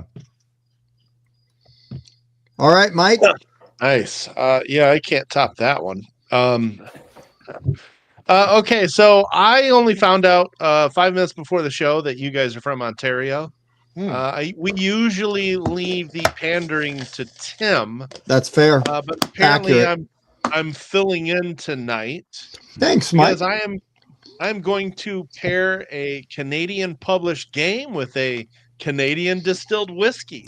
All right. So I'm going to go with my also both award winners. So I am going to go with Burnt Island Games Endeavor Deep Sea. This is one of my favorite games from last year, and very deserving of the spiel. Absolutely love this game. Oh, it's because I don't have the deluxe edition rated. I'm like, why do I not have my rating on there? I religiously try to rate everything. I want to give credit to the good games when they deserve it. But this game is just fantastic. I mean, you're basically diving into the sea, doing conservation efforts, moving up tracks, trying to do turns more efficiently. Love the art, love the components. And I actually like how thematically the deluxe edition contains no plastic, because that is Yeah. the worst thing that can go into the sea. So this is all wood and paper. Even the deluxe component holders are recycled cardboard. So love that added touch from Nice. Toronto-based Burn Island Games. So I'm going to go with a Canadian whiskey. I did mention I stopped by the duty free on the way back from Windsor several months ago, and I picked me up some Wayne Gretzky number 99 maple cask finish. I do like those maple flavored whiskeys. This one isn't like too sweet. It's just sweet enough. I also have their double oaked, but I thought the maple cast was quite a bit better. So there you go, pairing my Canadian published game with a Canadian whiskey, and I chose that before I realized you guys were from Ontario. Nice. So there you I love it. We That's have a awesome. special relationship with Yeah. the master distiller of Gretzky Oh, distillery as well. In fact, Steve, I think you're going there in like a week, aren't you? We had to switch things up, but we'll be going for sure. But yeah, he's Tim's the master distiller there. Wilson, He's had us in to tour. We've got to sample stuff like a year before it comes out. They've got something coming out in the fall too. They're doing a ginger finish on a whiskey, and it tastes absolutely incredible. In fact, there's a whole story that goes along with that, where they wanted to try to buy ginger or casks that had held ginger beer, and no one would sell them to them. So they went and made their own ginger beer, threw it all out, but just made the beer so that they could have the barrels. Oh wow! Just to season the casks. Age the whiskey. And I've never had anything like it. It's absolutely phenomenal. But they're doing, their basic stuff. Their main line is just all right. But the special limited edition stuff that they're doing is super, super cool and super tasty. So, nice. Mike, I've got an honest question for you. I'm not being a smarty pants here, I promise. So sometimes, like when stuff is like maple flavored, blah blah blah, I find that the maple is like overpowering, right? Even if if it claims to be subtle. So how do you feel about that? Is it like super strong? Because I don't mind like a hint. But I'm not like a huge syrup guy, so a little goes a long way for me. You're not wrong. That is a flavor that can be a bit overpowering in some, and I think that is one of the things I like about that one. I don't think it's as overpowered as like a Jack Maple, for example. Oh yeah, for sure. Straight maple syrup down your gullet. So that's what they feel like sometimes when you're like, oh, it's like maple syrup infused, and you're like, it's like I'm just drinking syrup, like just fermented maple syrup, and yeah. It was subtle and it was really good, and that award-winning game, and that is an award-winning whiskey as well. There you go. So try that maple in an old fashioned. It'll blow your mind. It's really, really good. Ooh, the pro tips coming in. That sounds really good. Yeah. I love to keep trying different things in my old fashioned. I have not tried a maple. Okay, so I'm gonna sorry to derail everything. You might not necessarily like peaty Scotch, but do a peated Scotch in an old fashioned. It's like a smoked old fashioned. We did it with Lefroy at an event we were at. Oh my word. Next level. So good. Nice. I just need to hang out with you guys, I think, because I cannot be left to my own devices. I cannot be left to my own devices when it comes to like picking out booze. I'm like, that's how much? Nah. But like if I'm with other people and it's like, oh, hey, we're trying all this stuff, I'm like, yeah, I definitely want to try that. That sounds amazing. Right. No, we're drinking 7 whiskeys. It's called a tasting, and it's classy. Yeah. Oh, yeah, that's right. That's awesome. I love it. Oh, well done, Bob. Well, good to know, Mike. I will definitely open up my willingness to, because I would have just bypassed that Gretzky, like, oh, it's syrup. Like, no, thanks. But if it actually balances that flavor, then and hey, like, there's nothing wrong with that. Some people, they want that. Like, that's what they want. Mm-hmm. That's what they're in for. Just not me personally. Yeah. All right, Bob. Your number 2.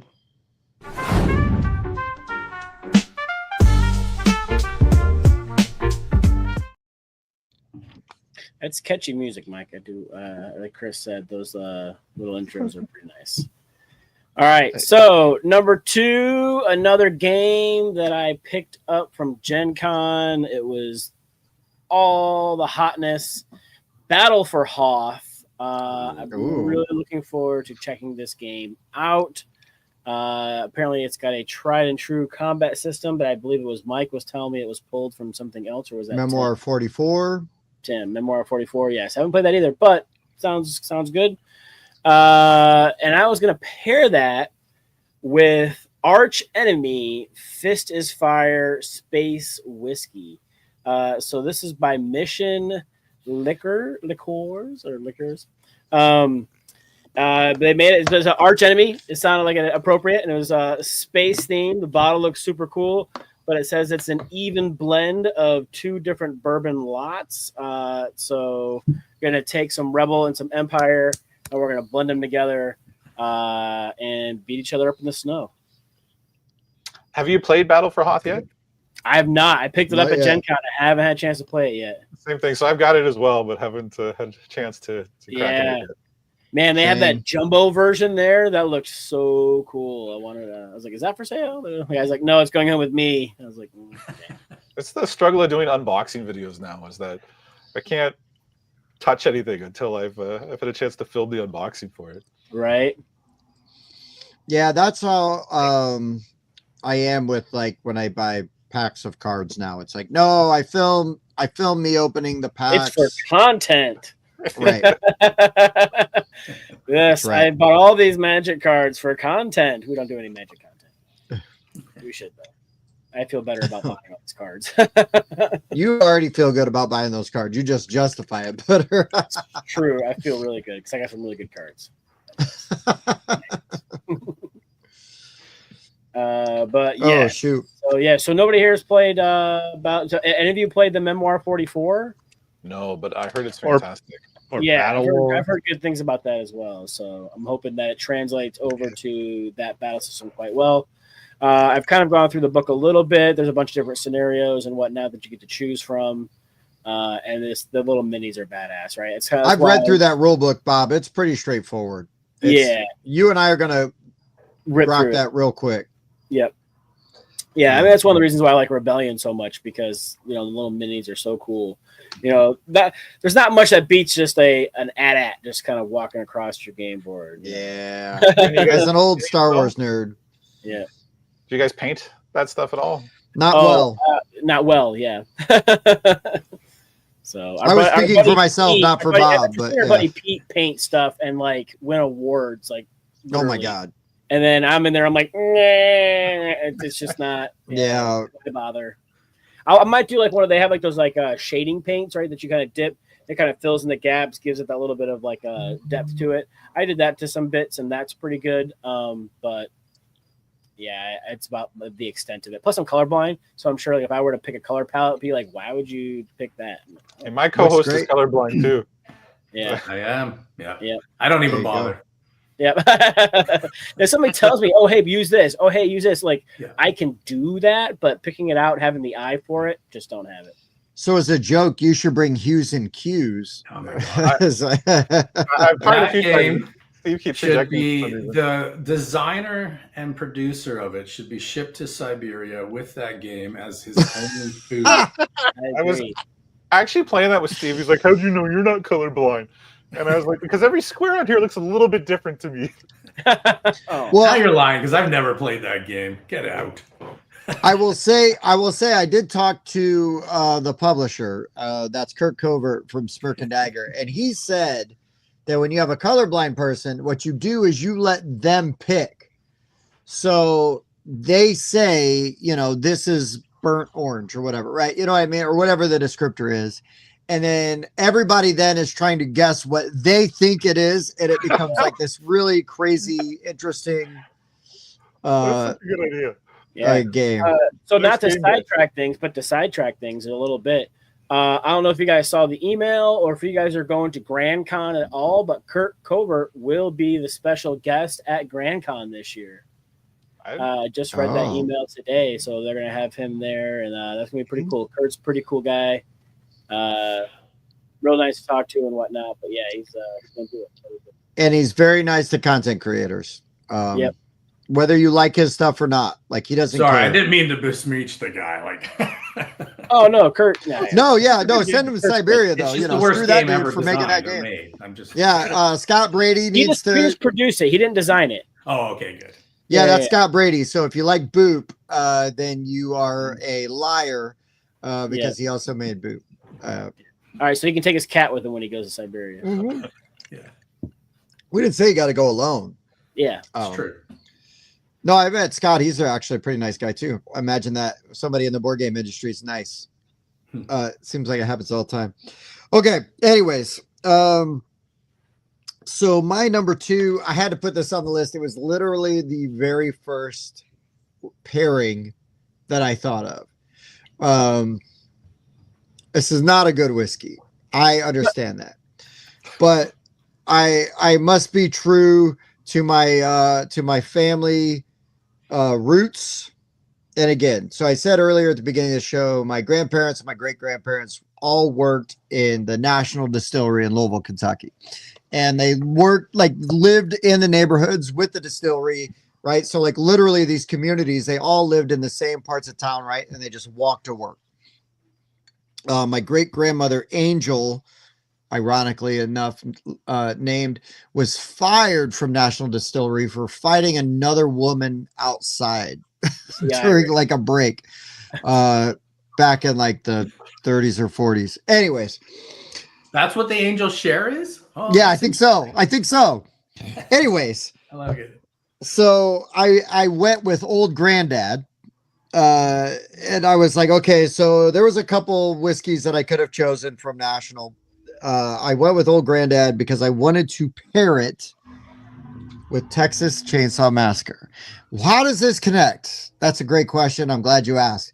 So the thing is Texas Chainsaw Massacre, like one of the things they're trying to do is they want the old grandfather who used to slug the calves in the slaughterhouse on the head with a hammer and stun them so then they could bleed them out.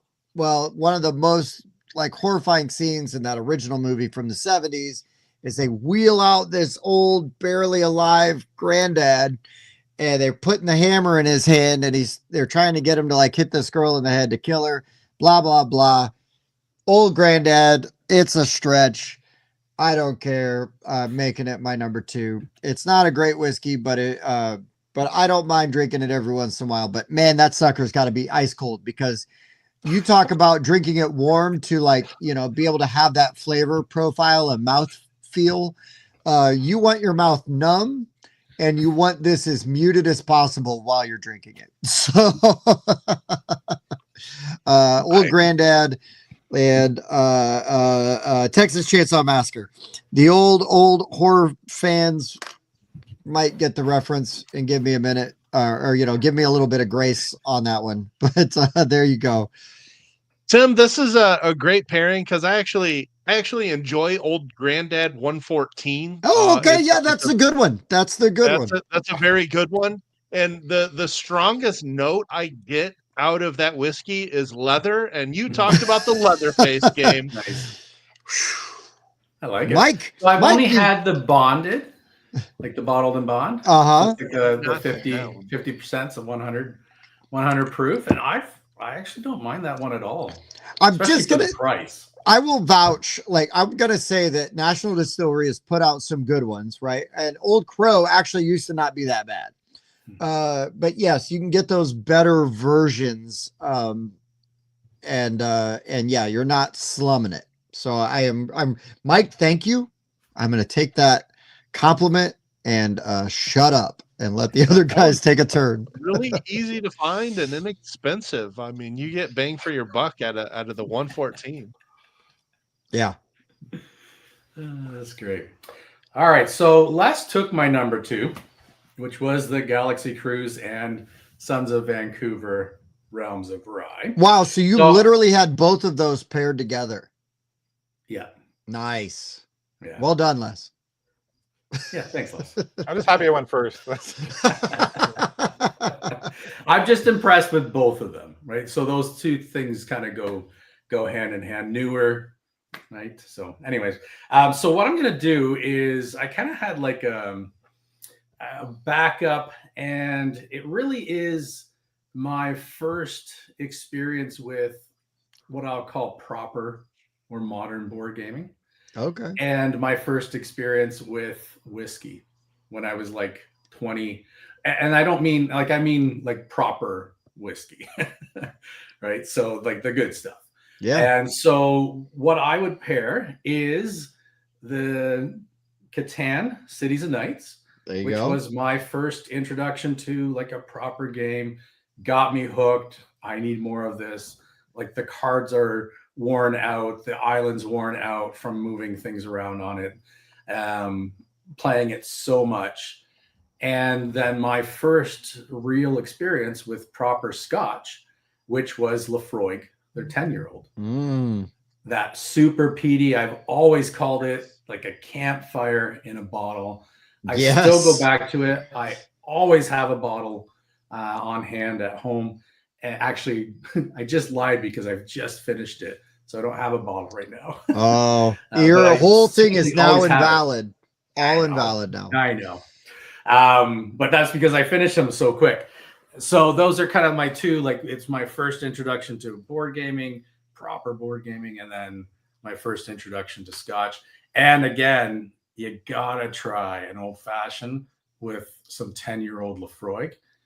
That peaty smokiness in it with the sweetness, oh my word, it is like next level, make you happy.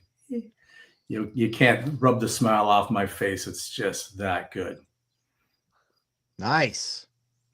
There you go. Hey, I love Lafroig, and I've tried lots of their expressions. Everything I get from them, I super enjoy. But you've got to love that smoky peaty, which is not for everybody, but it's definitely for me. I think my problem was the first time that I had a Scotch, and it was a good one. I'm trying to remember the name of it. I was not expecting that smoky, you know, like I don't know. I don't know what I was expecting, but it was not that. And so it was like, whoa, like, hold on a second. But again, I tend to like things like that.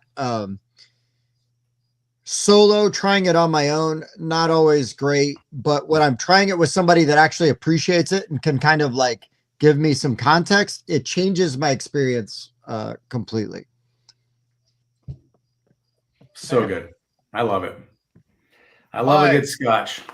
Number 2 is based on initially production quality. So this is a game, it was kickstarted, and when it came out, the production quality was just beautiful on the thing. So, you know, it's got that fabric mat rolled up that actually fits inside the box. It's got these, you know, heavy, chunky, you know, tokens that are used for objectives. It comes with pencil crayons and a eraser that's shaped like a castle and a pencil sharpener that's shaped like a castle.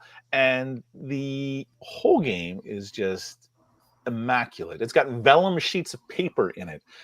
And with those vellum sheets of paper, what you do is you draw in the blueprints of Mad King Ludwig. And this is kind of a nice spin-off of the, you know, original Castles of Mad King Ludwig, I think it was. And Blueprints is you know, essentially a very similar game, but you're drawing your castle. So you draft these cards. With those cards, you draw them on these little sheets of paper, and they're scoring based on, you know, the different types of rooms you have. Whenever you play a room, that room has a certain ability to it based on the color, which can give you additional actions or other benefits, or, you know, kind of effects or whatnot that kick in. So this is actually one of my wife's favorite games, and it's a game that I love playing with her and with another couple or with other friends.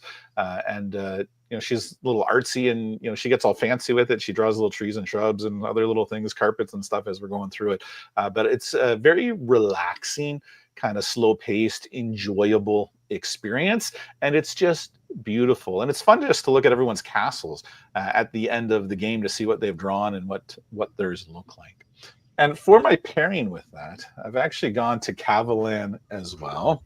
But this is a little bit more entry level in the Cavalan series. It's called Cavalan Podium. And one of the things that I love about this, I mean, the Cavalan Steve bought is a better whiskey, but this stuff's still pretty good. But production quality, if you open up the top of the box, it's it's laying in like this nice little fabric. Doesn't it look like a casket? It kind of looks does. like It does look like a casket. That was immediately where my brain went. Yeah. But it's beautiful, and just the production on this bottle, the production quality of the game, the experience. It tastes beautiful, not overpowering, simple but delicious. The game and the whiskey just go together absolutely beautiful. Cavalan, Podium, and Blueprints of Mad King Ludwig. There you go. Nice. That box actually has like magnets in it. Yeah, so like, the lid like you can hear it snap on there. Yeah. Oh, that's pretty neat. So how does the Blueprints compare to like what's the one where they combine the castles? Oh, Between Two Castles. Between Two Castles. Haven't tried the Between Two Castles. I do like this version more than the original Castles of Mad King Ludwig. But I haven't tried the Between. Okay. So that's my favorite version of like both those two things like together. Like I really enjoy that one, but I haven't tried the Blueprints. So. And I've saved every castle that we've ever played on it as well. So I've got a stack of sheets from that, and it's neat going back and looking through that. And oh, that's pretty cool. Yeah, it's pretty. Very cool box. All right, Mike. All right. My number 2, we're going to get into a couple of my all-time favorite games. This is maybe my favorite party game. And sometimes there's just nothing like yelling at digital horses and betting on the race. We're talking about Ready, Yes. Set, Bet. I love this game. Sorry. Yeah, this game's so good. I like racing games, and I like games that have a gambling element. So you just combine these things, and I mean, I've literally had family outings at Thanksgiving where you've got family members yelling 3. It gets so rowdy. It's so fun. I just absolutely love this game. We've still talked about running one where somebody actually grabs the dice and calls it, and we still haven't gotten around to doing it, but we really should. One day we will. Yeah, one day. But I just thought, like, what other way to pair a horse race than the company that sponsors the Kentucky Derby at Churchill Downs? And so I'm pairing this with Woodford Reserve Double Oaked. Oh, man, Woodford Reserve is so good. The Double Oaked is perhaps one of my favorite bottles I've had. Bob, it's time you step up and get the Double Oak the next time you're at Costco, because it's like 3 times better than regular Woodford Reserve. And I have nothing against Woodford. I think it's great, but I am due for some Costco gas and whiskey.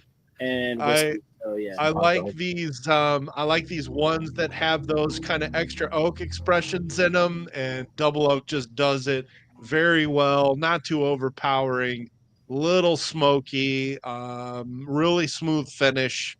But they are the official sponsor of Churchill Downs. You'll see all of their advertisements all over that place if you go. Worth the trip, by the way, if you're in Louisville. Even if the Kentucky Derby's not going, just go to Churchill Downs and check the place out. The grounds are just incredible and steeped in tradition. But that was a pairing I just could not pass up. It was one of the first things I thought of when we said we were doing this list.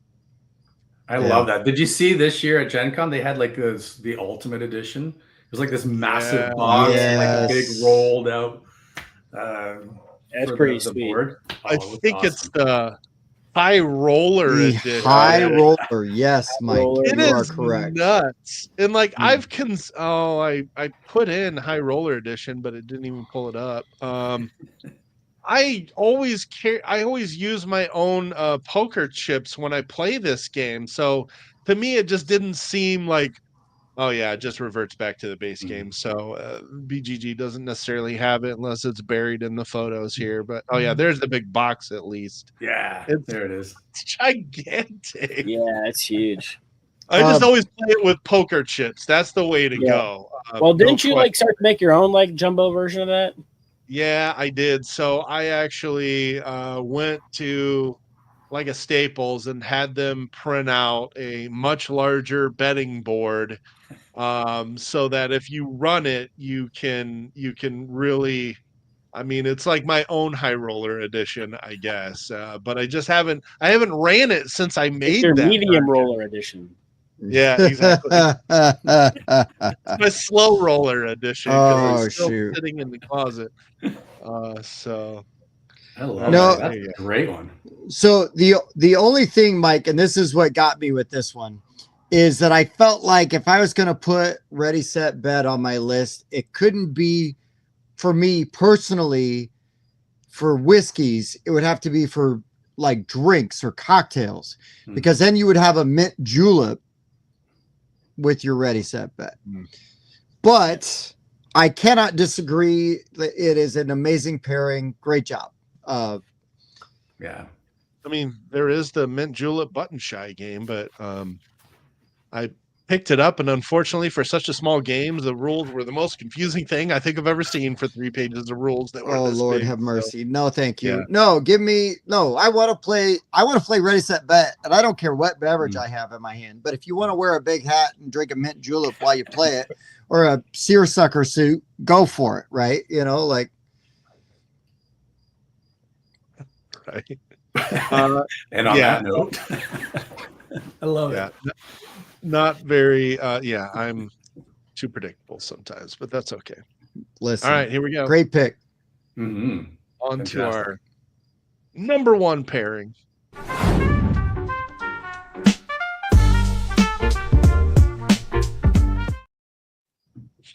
All right.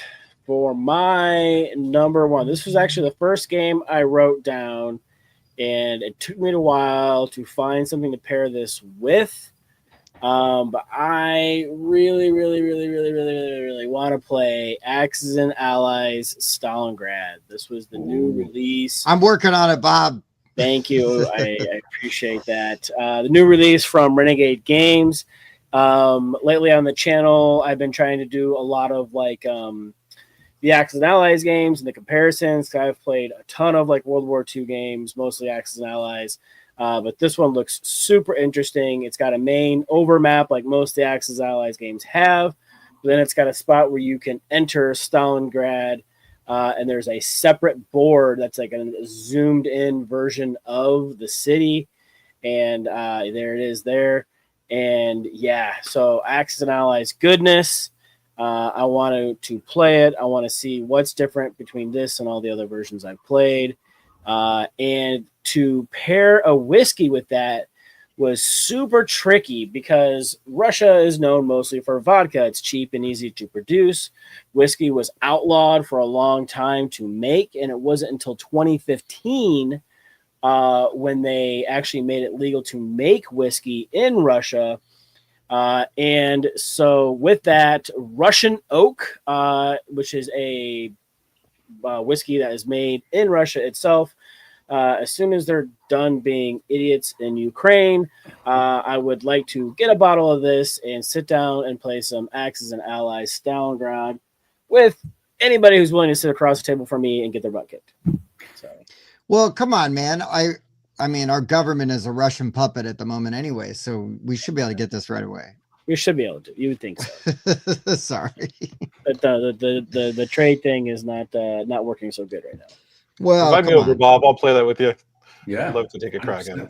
Awesome. Yeah, no, I love me some Axis and Allies. I've been playing for a long time. I was even playing the old busted version where it's like, oh, I'll just make a stack of transport ships and let them shoot down all your planes you send at me as you try to kill them.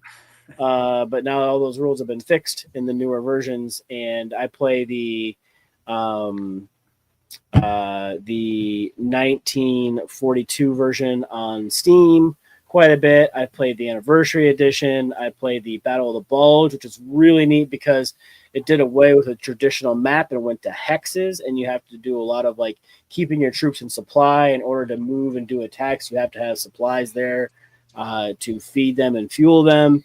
And there's just so many differences. Like, it's like sometimes it might feel like the same game, but they do try to add like new troops, new units, new maps. One of my favorite things to do is to take one of the maps, open it up, and just look at it and see like, okay, these units move this many spaces. How much, where can I strike? How can I strike? How many units can I get there? Like, I love doing that type of stuff. So that is my bag, baby.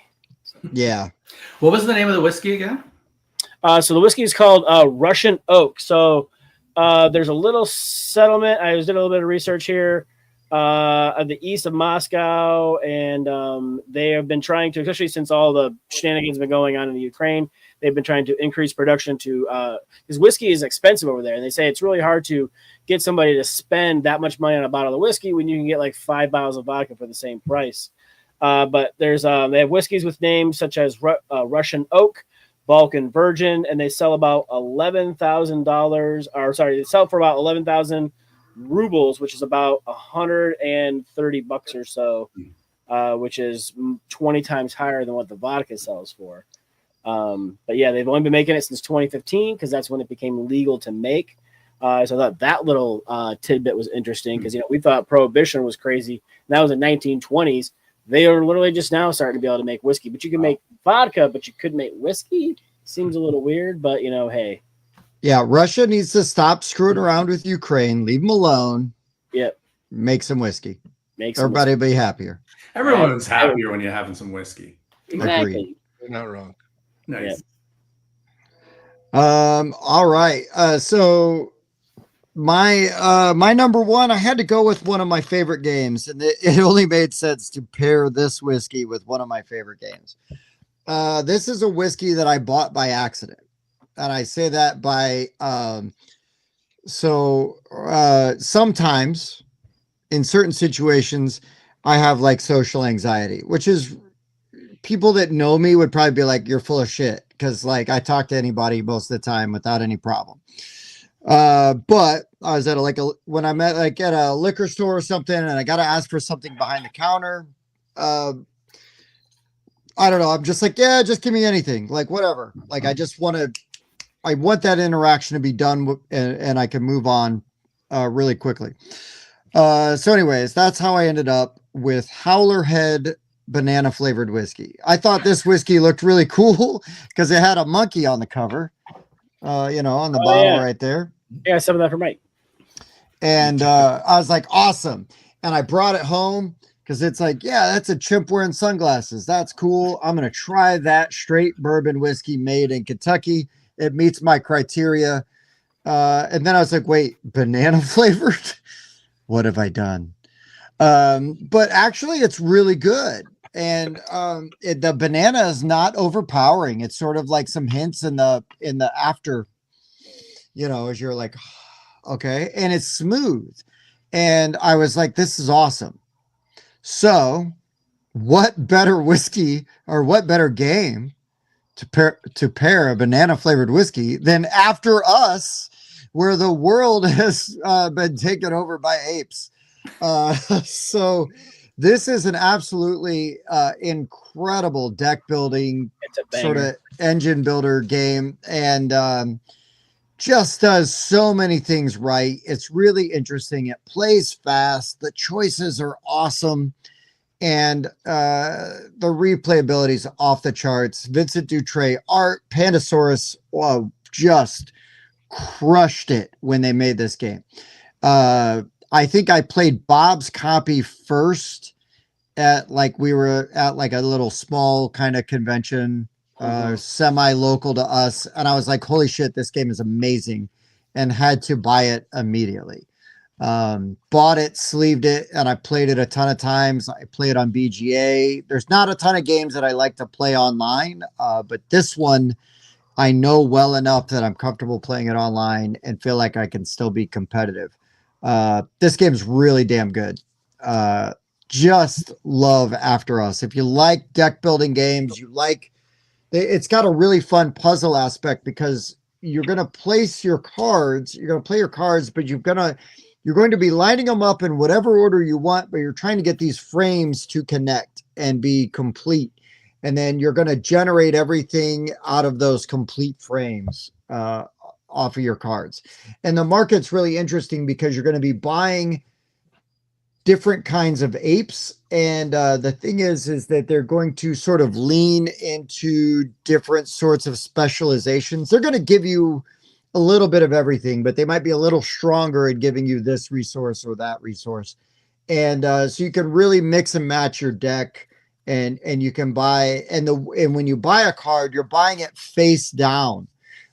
So there's none of that like AP of like, well, I need to read every card in the market before I buy it. Or, oh, I bought the card I wanted. You have no idea if you bought the card you wanted because you can't see the damn thing. And it goes right to the top of your deck. So you're getting that card in your next hand right away. This game just does everything right for me. And I absolutely love it. So After Us with Howlerhead Whiskey, which was a really fun whiskey that I discovered completely by accident. And had I known it was banana flavored whiskey, I would have never bought it because I'd have been like, that sounds awful. Bought it by accident, poured a drink of it, and I'm like, wait a minute. And I actually like poured a little for my wife, and I was like, does this taste like bananas to you? And then read the back of the damn bottle. It was like, oh, dumb shit. Here you go. That shit is bananas. Yeah, BANANAS. So really good, really happy accident. And like the whiskey, did not see After Us coming. Great game. Yep. Nice.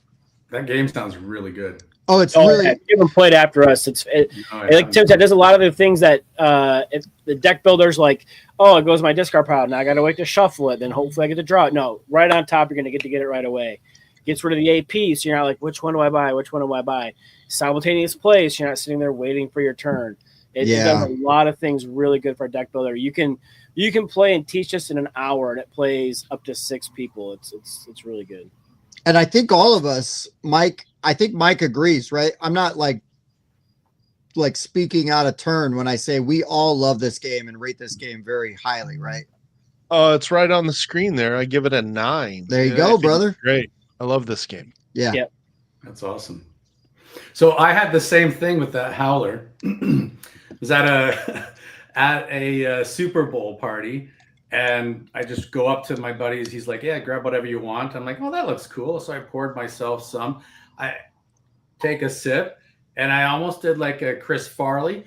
What the hell is this crap? Freak out and throw stuff. Where it was the coffee, the Folgers commercial. Yeah. Yes. Yes, I know exactly what with the banana flavored whiskey. Will he notice? I knew this would be an amazing match. We immedially understand each other. This is awesome. Yeah. I love it. Okay, yes, please keep going with your howler story. I love it. No, that was it. I didn't know what it was. It looked, hey, that looks like cool. And then I'm take a sip and I'm, oh, what the hell is that? What is this? I don't want bananas. I just want whiskey. Yeah, but I was really surprised that I actually liked it. At the end of the day, but I was not expecting it. It's kind of like that Scotch thing where it's like, oh, well, I was not prepared emotionally for what you're doing to me right now. But yeah, man, that's funny that we kind of had a similar experience there. I didn't have the same conclusion, but that's fair. Totally fair. Don't mind. I've got to get this on the screen. So we got some people that watch and then comment in the Discord. Saki said peanut butter banana whiskey isn't bad, and then he proceeds to show this bottle of it, which apparently I like that. Oh, Dirty monkey. let me just say what's up, Saki, and thank you for commenting on the show. He is out of Atlanta, and I got to play a bunch of games with him. I say he's one of that crew, isn't he? At Gen Con. Yeah, he's a great dude. That whole crew is awesome. Love all those guys. So yes, thank you so much for throwing that in there. Was that in the Discord, Mike? Yep. Yeah, right on. Awesome. Right on. Thank you, Saki. Good to hear from you. Oh, and there's Ginger. Now, Ginger exposed me to some cookie dough whiskey, dough ball, I think. Ooh. Oh my God, that was really good. That was really good. Hey, Ginger. Really tasty. Ginger, challenge. What game are you pairing that cookie dough whiskey with? Bob, I tried really hard to come up with a game to pair that cookie dough whiskey with. But like, as all of my games were so literal, that was my problem. Sure. But that cookie dough whiskey is really good, especially if you like Screwball or any of those. But anyways, there's a board game I get about milk. Yeah, right. That's what you board mean. game. There's got to be. There's a board game for everything. So I guess if there's has to be a cookie board game. I mean, probably Has to be. I was gonna say something that would get me in trouble, so I stopped. But anyways, you could. All right, never mind. I'm gonna say it anyways. Busen Memo, which it's Boob the memory game. It's Boobs the memory game. You are literally. It is. You have all of these. I don't remember names, but I can remember. Yeah, they have boobs, so that are breasts. And you're matching pairs of breasts, and you've got to find the matching pairs. Like this is the left one, and this is the right one. It's a real game. You gotta buy, you got to buy it in Germany or our next game. You can't buy it here. Hates that. So that was the thing you said. You got to pair with milk, and my brain just went right to boosted milk. Wow. Thank you to friend of the show, West Todd, for showing me that game. Yeah. I actually looked to try to order those, but nobody wants to ship it to the States. Yeah. Funny. Also, they're like, calm down, you creep. I gotta have this game. It's literally like playing memory, but they're How is it only 4.9? Yeah. Criminally underrated. Ooh, yeah, I won't go to the picture of all the cards. We might get our monetization taken down. Zoinks. Yep, I see that. Yeah. Good times. Well, I'm gonna just have a little sip of my whiskey. Yeah, Bob got boosted memo, and he's like, "I'll be in my room. Don't bother me." My phone. We're trying to stop you while I'm learning my new game.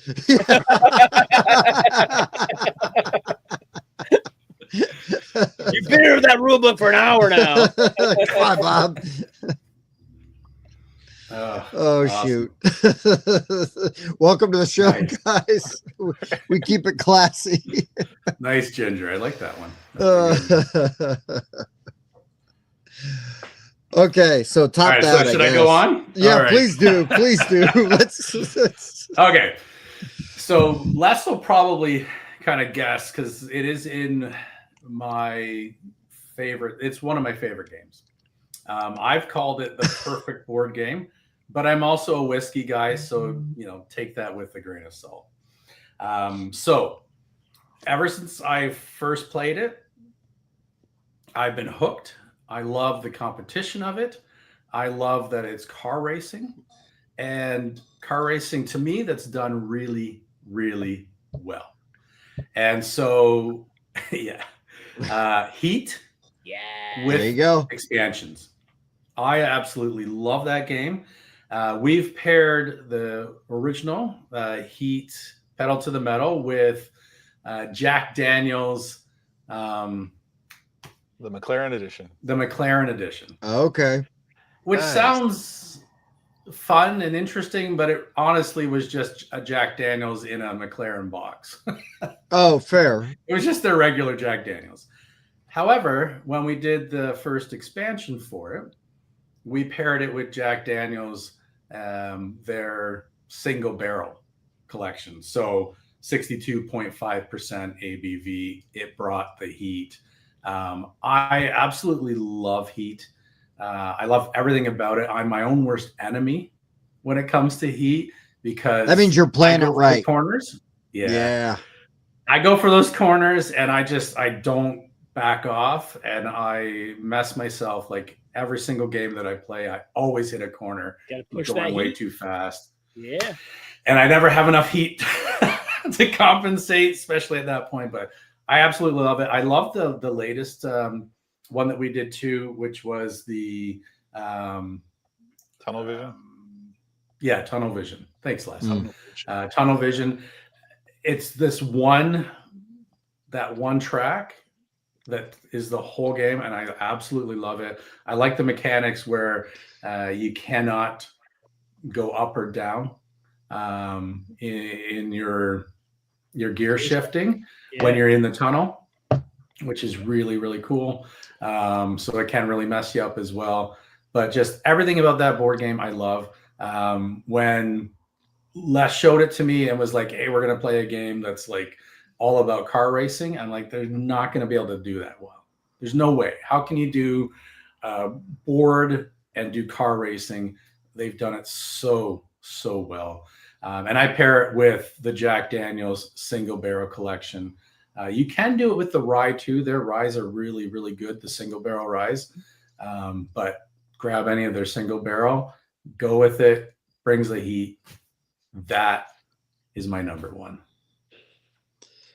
When the whole list is done, I have a question about a Jack Daniel's whiskey, but I don't want to step on anybody. Like, just in case it comes up,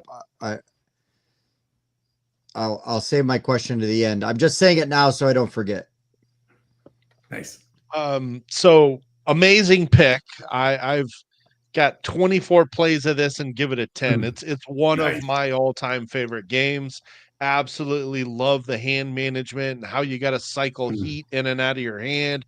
And if you don't, it just completely screws you, which is also like a built-in catch-up mechanic.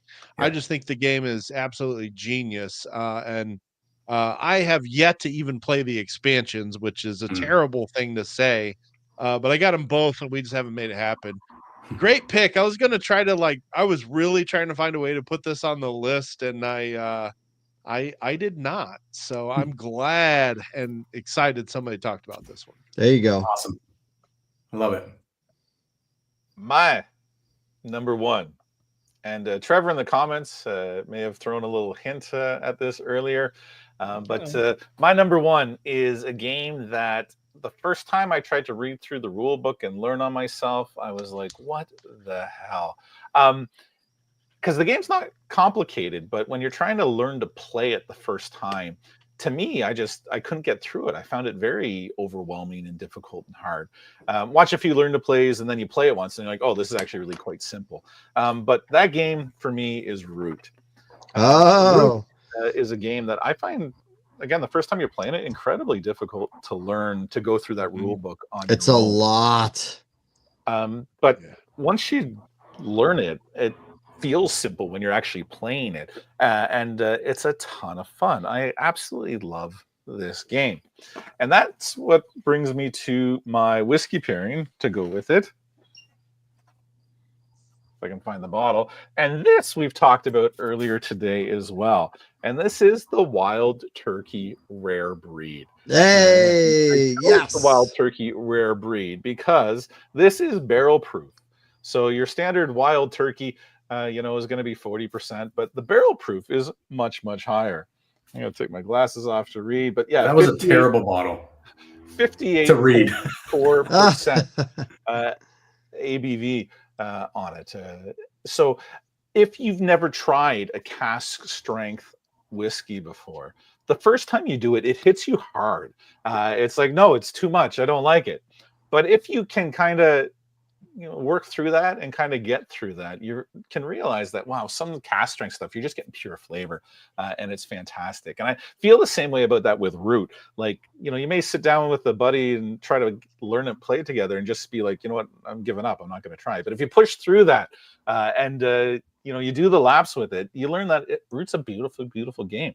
And it's the same thing with the Wild Turkey Rare Breed and with any other cast strength whiskey, is that you may have to push through it a little bit, but when you get through it, you learn it opens up a whole new world of amazing flavors and combinations that exist out there. So root and Wild Turkey Rare Breed, that is my number one. Nice. Awesome. I like it. Awesome pick. Root was definitely a game that it had to grow on me. Those first couple plays, I'm like, I am not sure if this is for me, but part of it is also finding a faction that fits your play style as well, because they are all very, very different. Yeah. That was the funnest thing about playing Root for the first time. Because I go over to Les's place, he's got it set up. I'm like, oh, this is cute. Look at these cute little woodland creatures. Oh, and then you just sweet completely annihilate each other. Yeah. So much fun. That's a great game. The only I don't want to say problem, but the thing about Root, right, is sort of the barrier to entry. Because the person teaching the game hopefully understands how all of the asymmetric factions work. And then, yes, you would benefit greatly from being paired, on topic, apropos, with the faction that's going to suit your playstyle the best, as well. And it is, like, to your point there, it's a tough game to play with new people, because if playing with one new person isn't so bad, playing with 2 or 3 new people as the person teaching the game is extremely labor intensive, because you got to watch everybody so closely and know all the other factions so well to ensure that they're playing it correctly. Well, ideally, right, you want everybody to have a good experience too. So yeah, you've got to watch them and, make sure they're hopefully, playing in a way that's going to help them be competitive. Yeah. All right. Good Right. pick. Well, Root would have paired really well with like a really peaty, like earthy tasting scotch. Well, the Wild Turkey, like turkeys could be a faction. Yeah, turkeys, they should be a faction. there you go. You turkey. What you got, Mike? All right. So I think the best way to wrap this up is with one of my all-time favorite games, which is about clans in Scotland making whiskey and selling it. Of course, we're talking about Clans of Caledonia. I love this game. This game to me is my favorite version of like the Terra Mystica or Gaia Project, where you're basically paying money to put your farms and buildings out onto the board, and you're trying to get as many of them out there as you can until you pass, and then you collect income and resources from them. And some resources can be refined into higher priced resources. But what really ties this together, and one of my favorite things in games, is that this, if I can find it, actually has a market that you can manipulate. So the prices of goods change throughout the game based on how you buy and sell them. And I just love that mechanic. Well, I haven't mentioned any Scotch yet, and I'm not that well versed in it, but I will tell you my favorite one that I have tried is Macallan 12. It is smoky. It is not overpowering. It's delicious. And you talk about that like mouth coat you get from certain tastings. Macallan 12 definitely gives me that great mouth coat. And the smokiness just hits perfectly for me. It's easily one of my favorite things I've ever drank. And I haven't even tried 15 or 18. But Macallan 12, fantastic for me. That's a great choice. That oily mouthfeel, I love that about Scotch. When it's done right, it just sits in your mouth and you're almost chewing it later. Yeah. Love it. Yeah, absolutely. There we go. Andrew, we talked about you earlier. Yeah, right. Indeed, that is the wine cellar designer there. His nose must have been itching or something. It might have been. It Love might it. have been. No, Mike, I would have bet money that Clans of Caledonia was going to be on your list tonight. So, It thank had you. to be.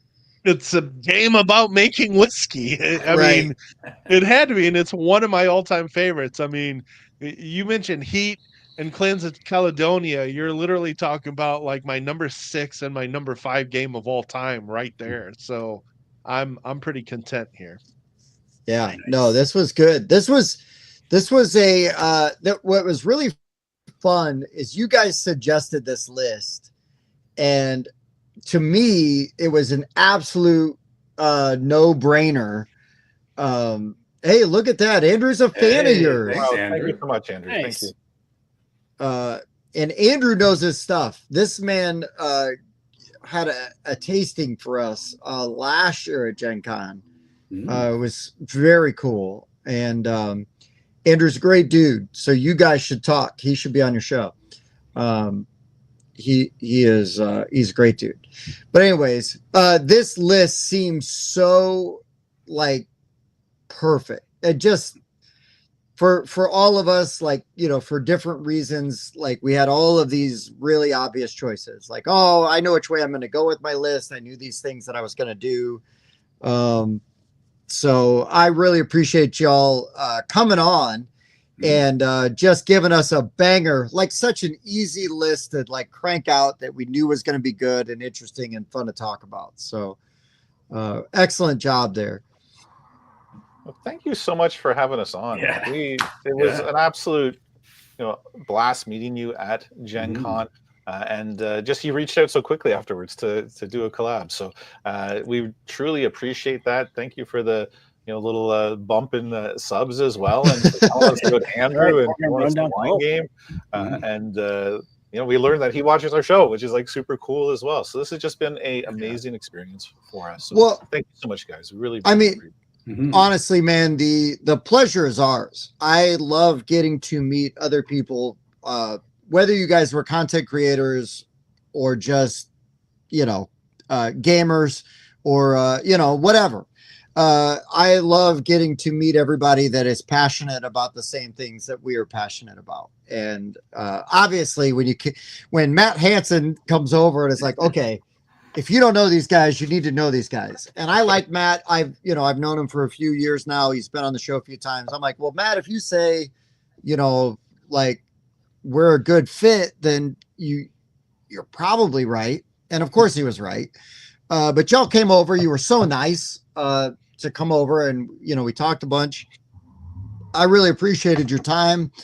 And for me, it was like, well, if I get you guys on now, then it will be easier to get you on again in the future. If for me, if I wait 6 months to ask you guys, it's like, hey, do you remember us? We talked to you, at a little convention called Gen Con. So like, if it's still kind of fresh in our minds, I'm really just, interested and excited to build those relationships, and kind of have that going. So I appreciate y'all being so responsive and being willing to come on and do this with us. Cause I mean, other than maybe a 20-minute conversation, I mean, you guys didn't really know us that well. So to be comfortable enough to come and do this. And I mean, we interrupted you while you were playing a game too. And That's true. Super nice. Oh, Bob was winning. We lost interest.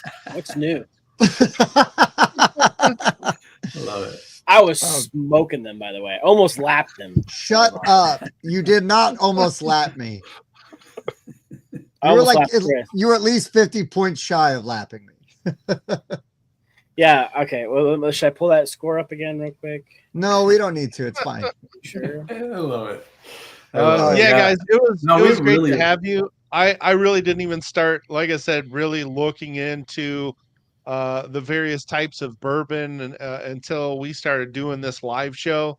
And so I figured I'd hear of some things I had never heard of, and literally almost every pairing you guys made was something I had not heard of, and I was looking forward to kind of learning about that stuff. So, and plus just building these topics and the lists is one of my favorite things about doing it, the reasoning that goes behind why I'm picking games. Well, now it's a reasoning behind why I'm picking a game and pairing it. Just loved the whole idea when I first heard it. So Oh yeah, Mike, I thought of you immediately the second they were like game pairings and whiskeys. I was like, well, Mike's in, he's gonna love this. Like sometimes Mike's like, I don't know, I'm gonna have to really think about that. Not every time, but sometimes there's a topic where it's like, oh, it's gonna take a little bit of work. This one, Mike was like, perfect. That sounds amazing. I'm in.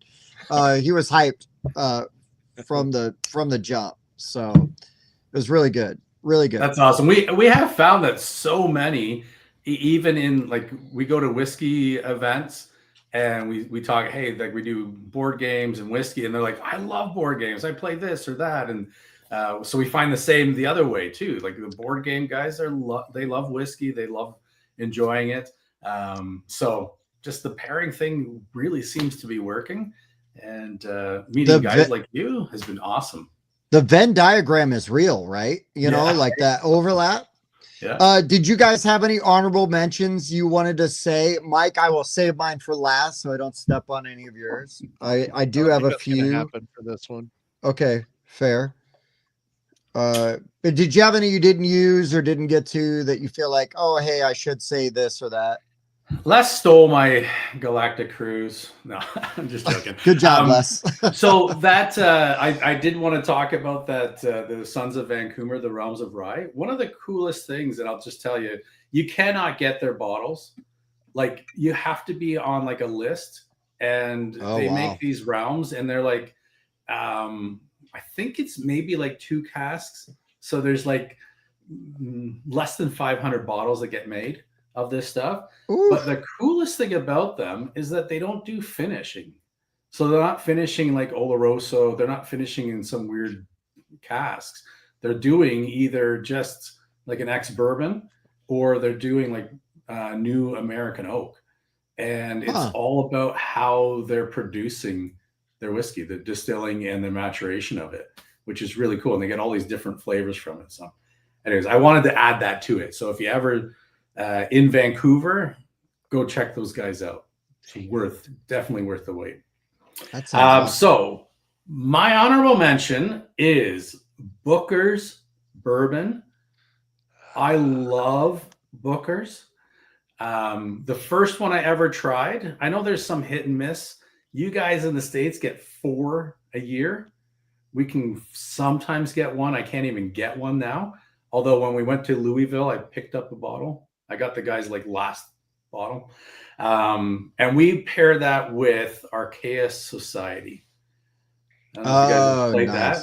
It's a really, really cool game. You feel like you're Indiana Jones and you're just moving from place to place and trying to find all these really cool spots. Right. And so pairing that with Booker's, because for us, it's hard to find, but it's just that gem when you do find it. The first one we had was the 2022 third edition, and it was called the Kentucky Tea. So it was Booker No's way of enjoying his bourbon because the guy was making it. And so he would mix it with 3 parts water to 1 part of his bourbon, which to me would be like a waste. We tried it. It was really cool. Oh, it was like almost like an iced tea. But, I mean, hey, it was really good. I loved it. So that was my one. Yeah. All right. I'll give you a pro tip and then I will run through my honorables, which will be really fast. So when you go down to Louisville, which you don't say Louisville, you say Louisville. Louisville. You call it Louisville, they'll think you're local, whether you're from Canada or not. They'll tell because I'll say A at some point. Oh, that's fine too. In my pre-sentences, so they'll figure it out. Okay. They'll figure it out.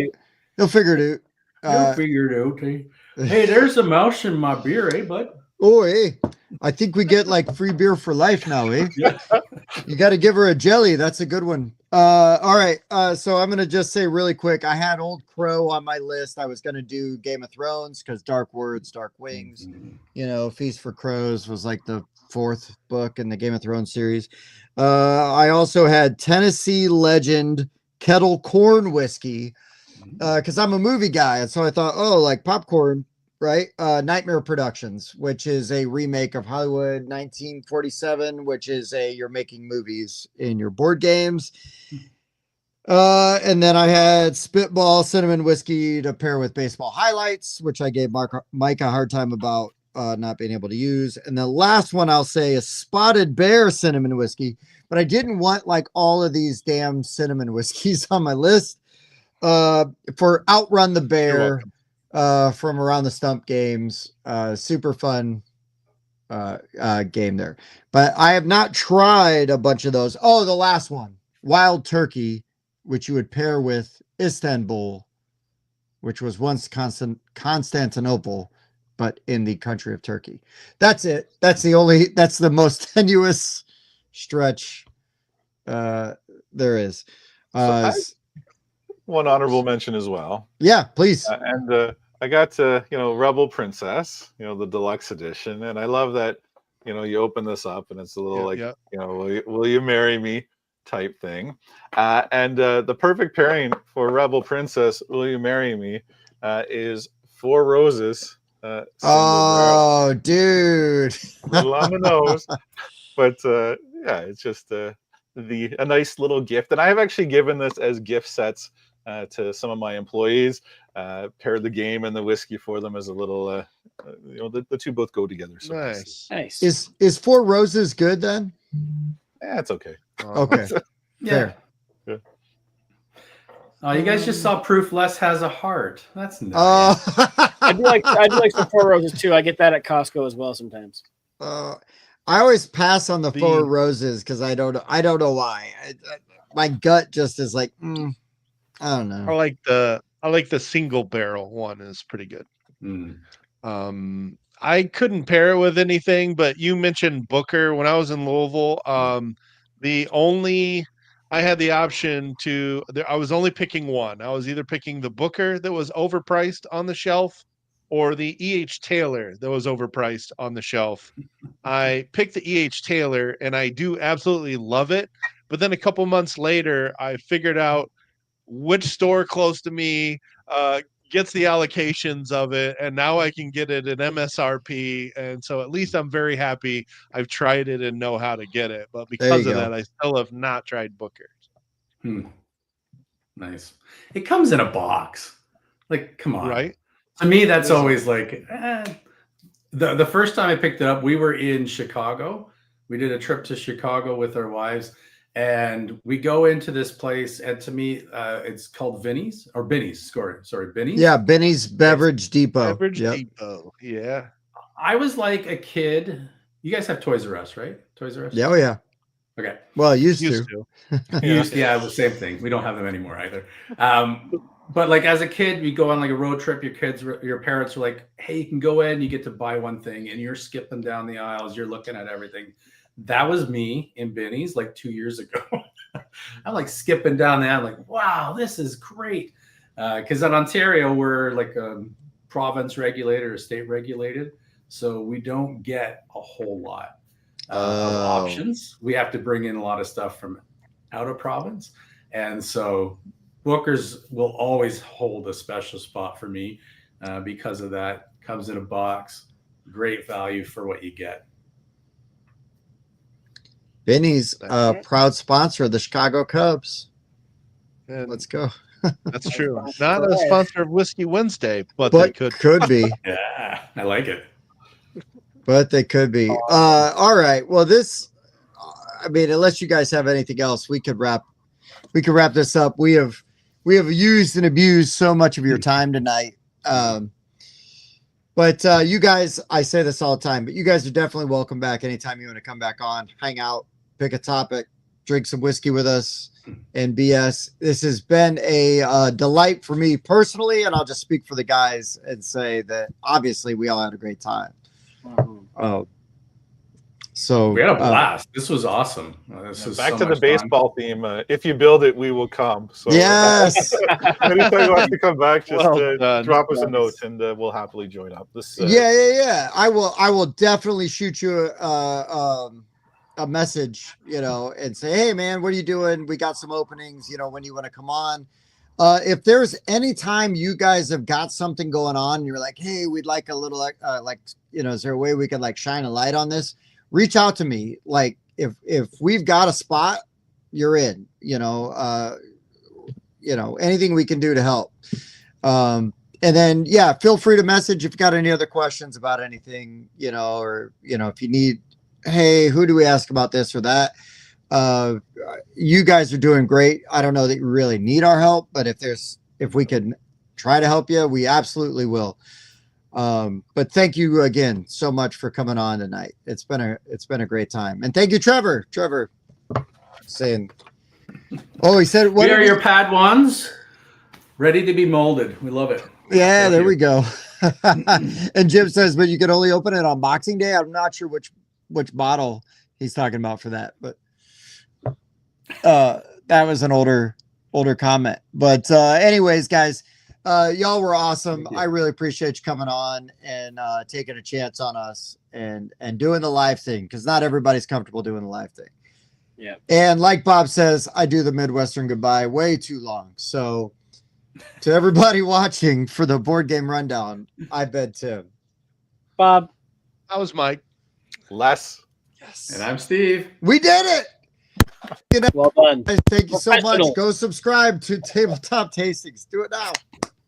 Thank you so much, guys. Love it. Thanks, guys. Thank you. Really, really appreciate it. This was tons of fun. Do you like to party? I do like to party. I also like to party. I like to party. A 7.3. This is a great party. Repeating. We should party more often. I do like to party. Okay. I also like to party. I also like to party.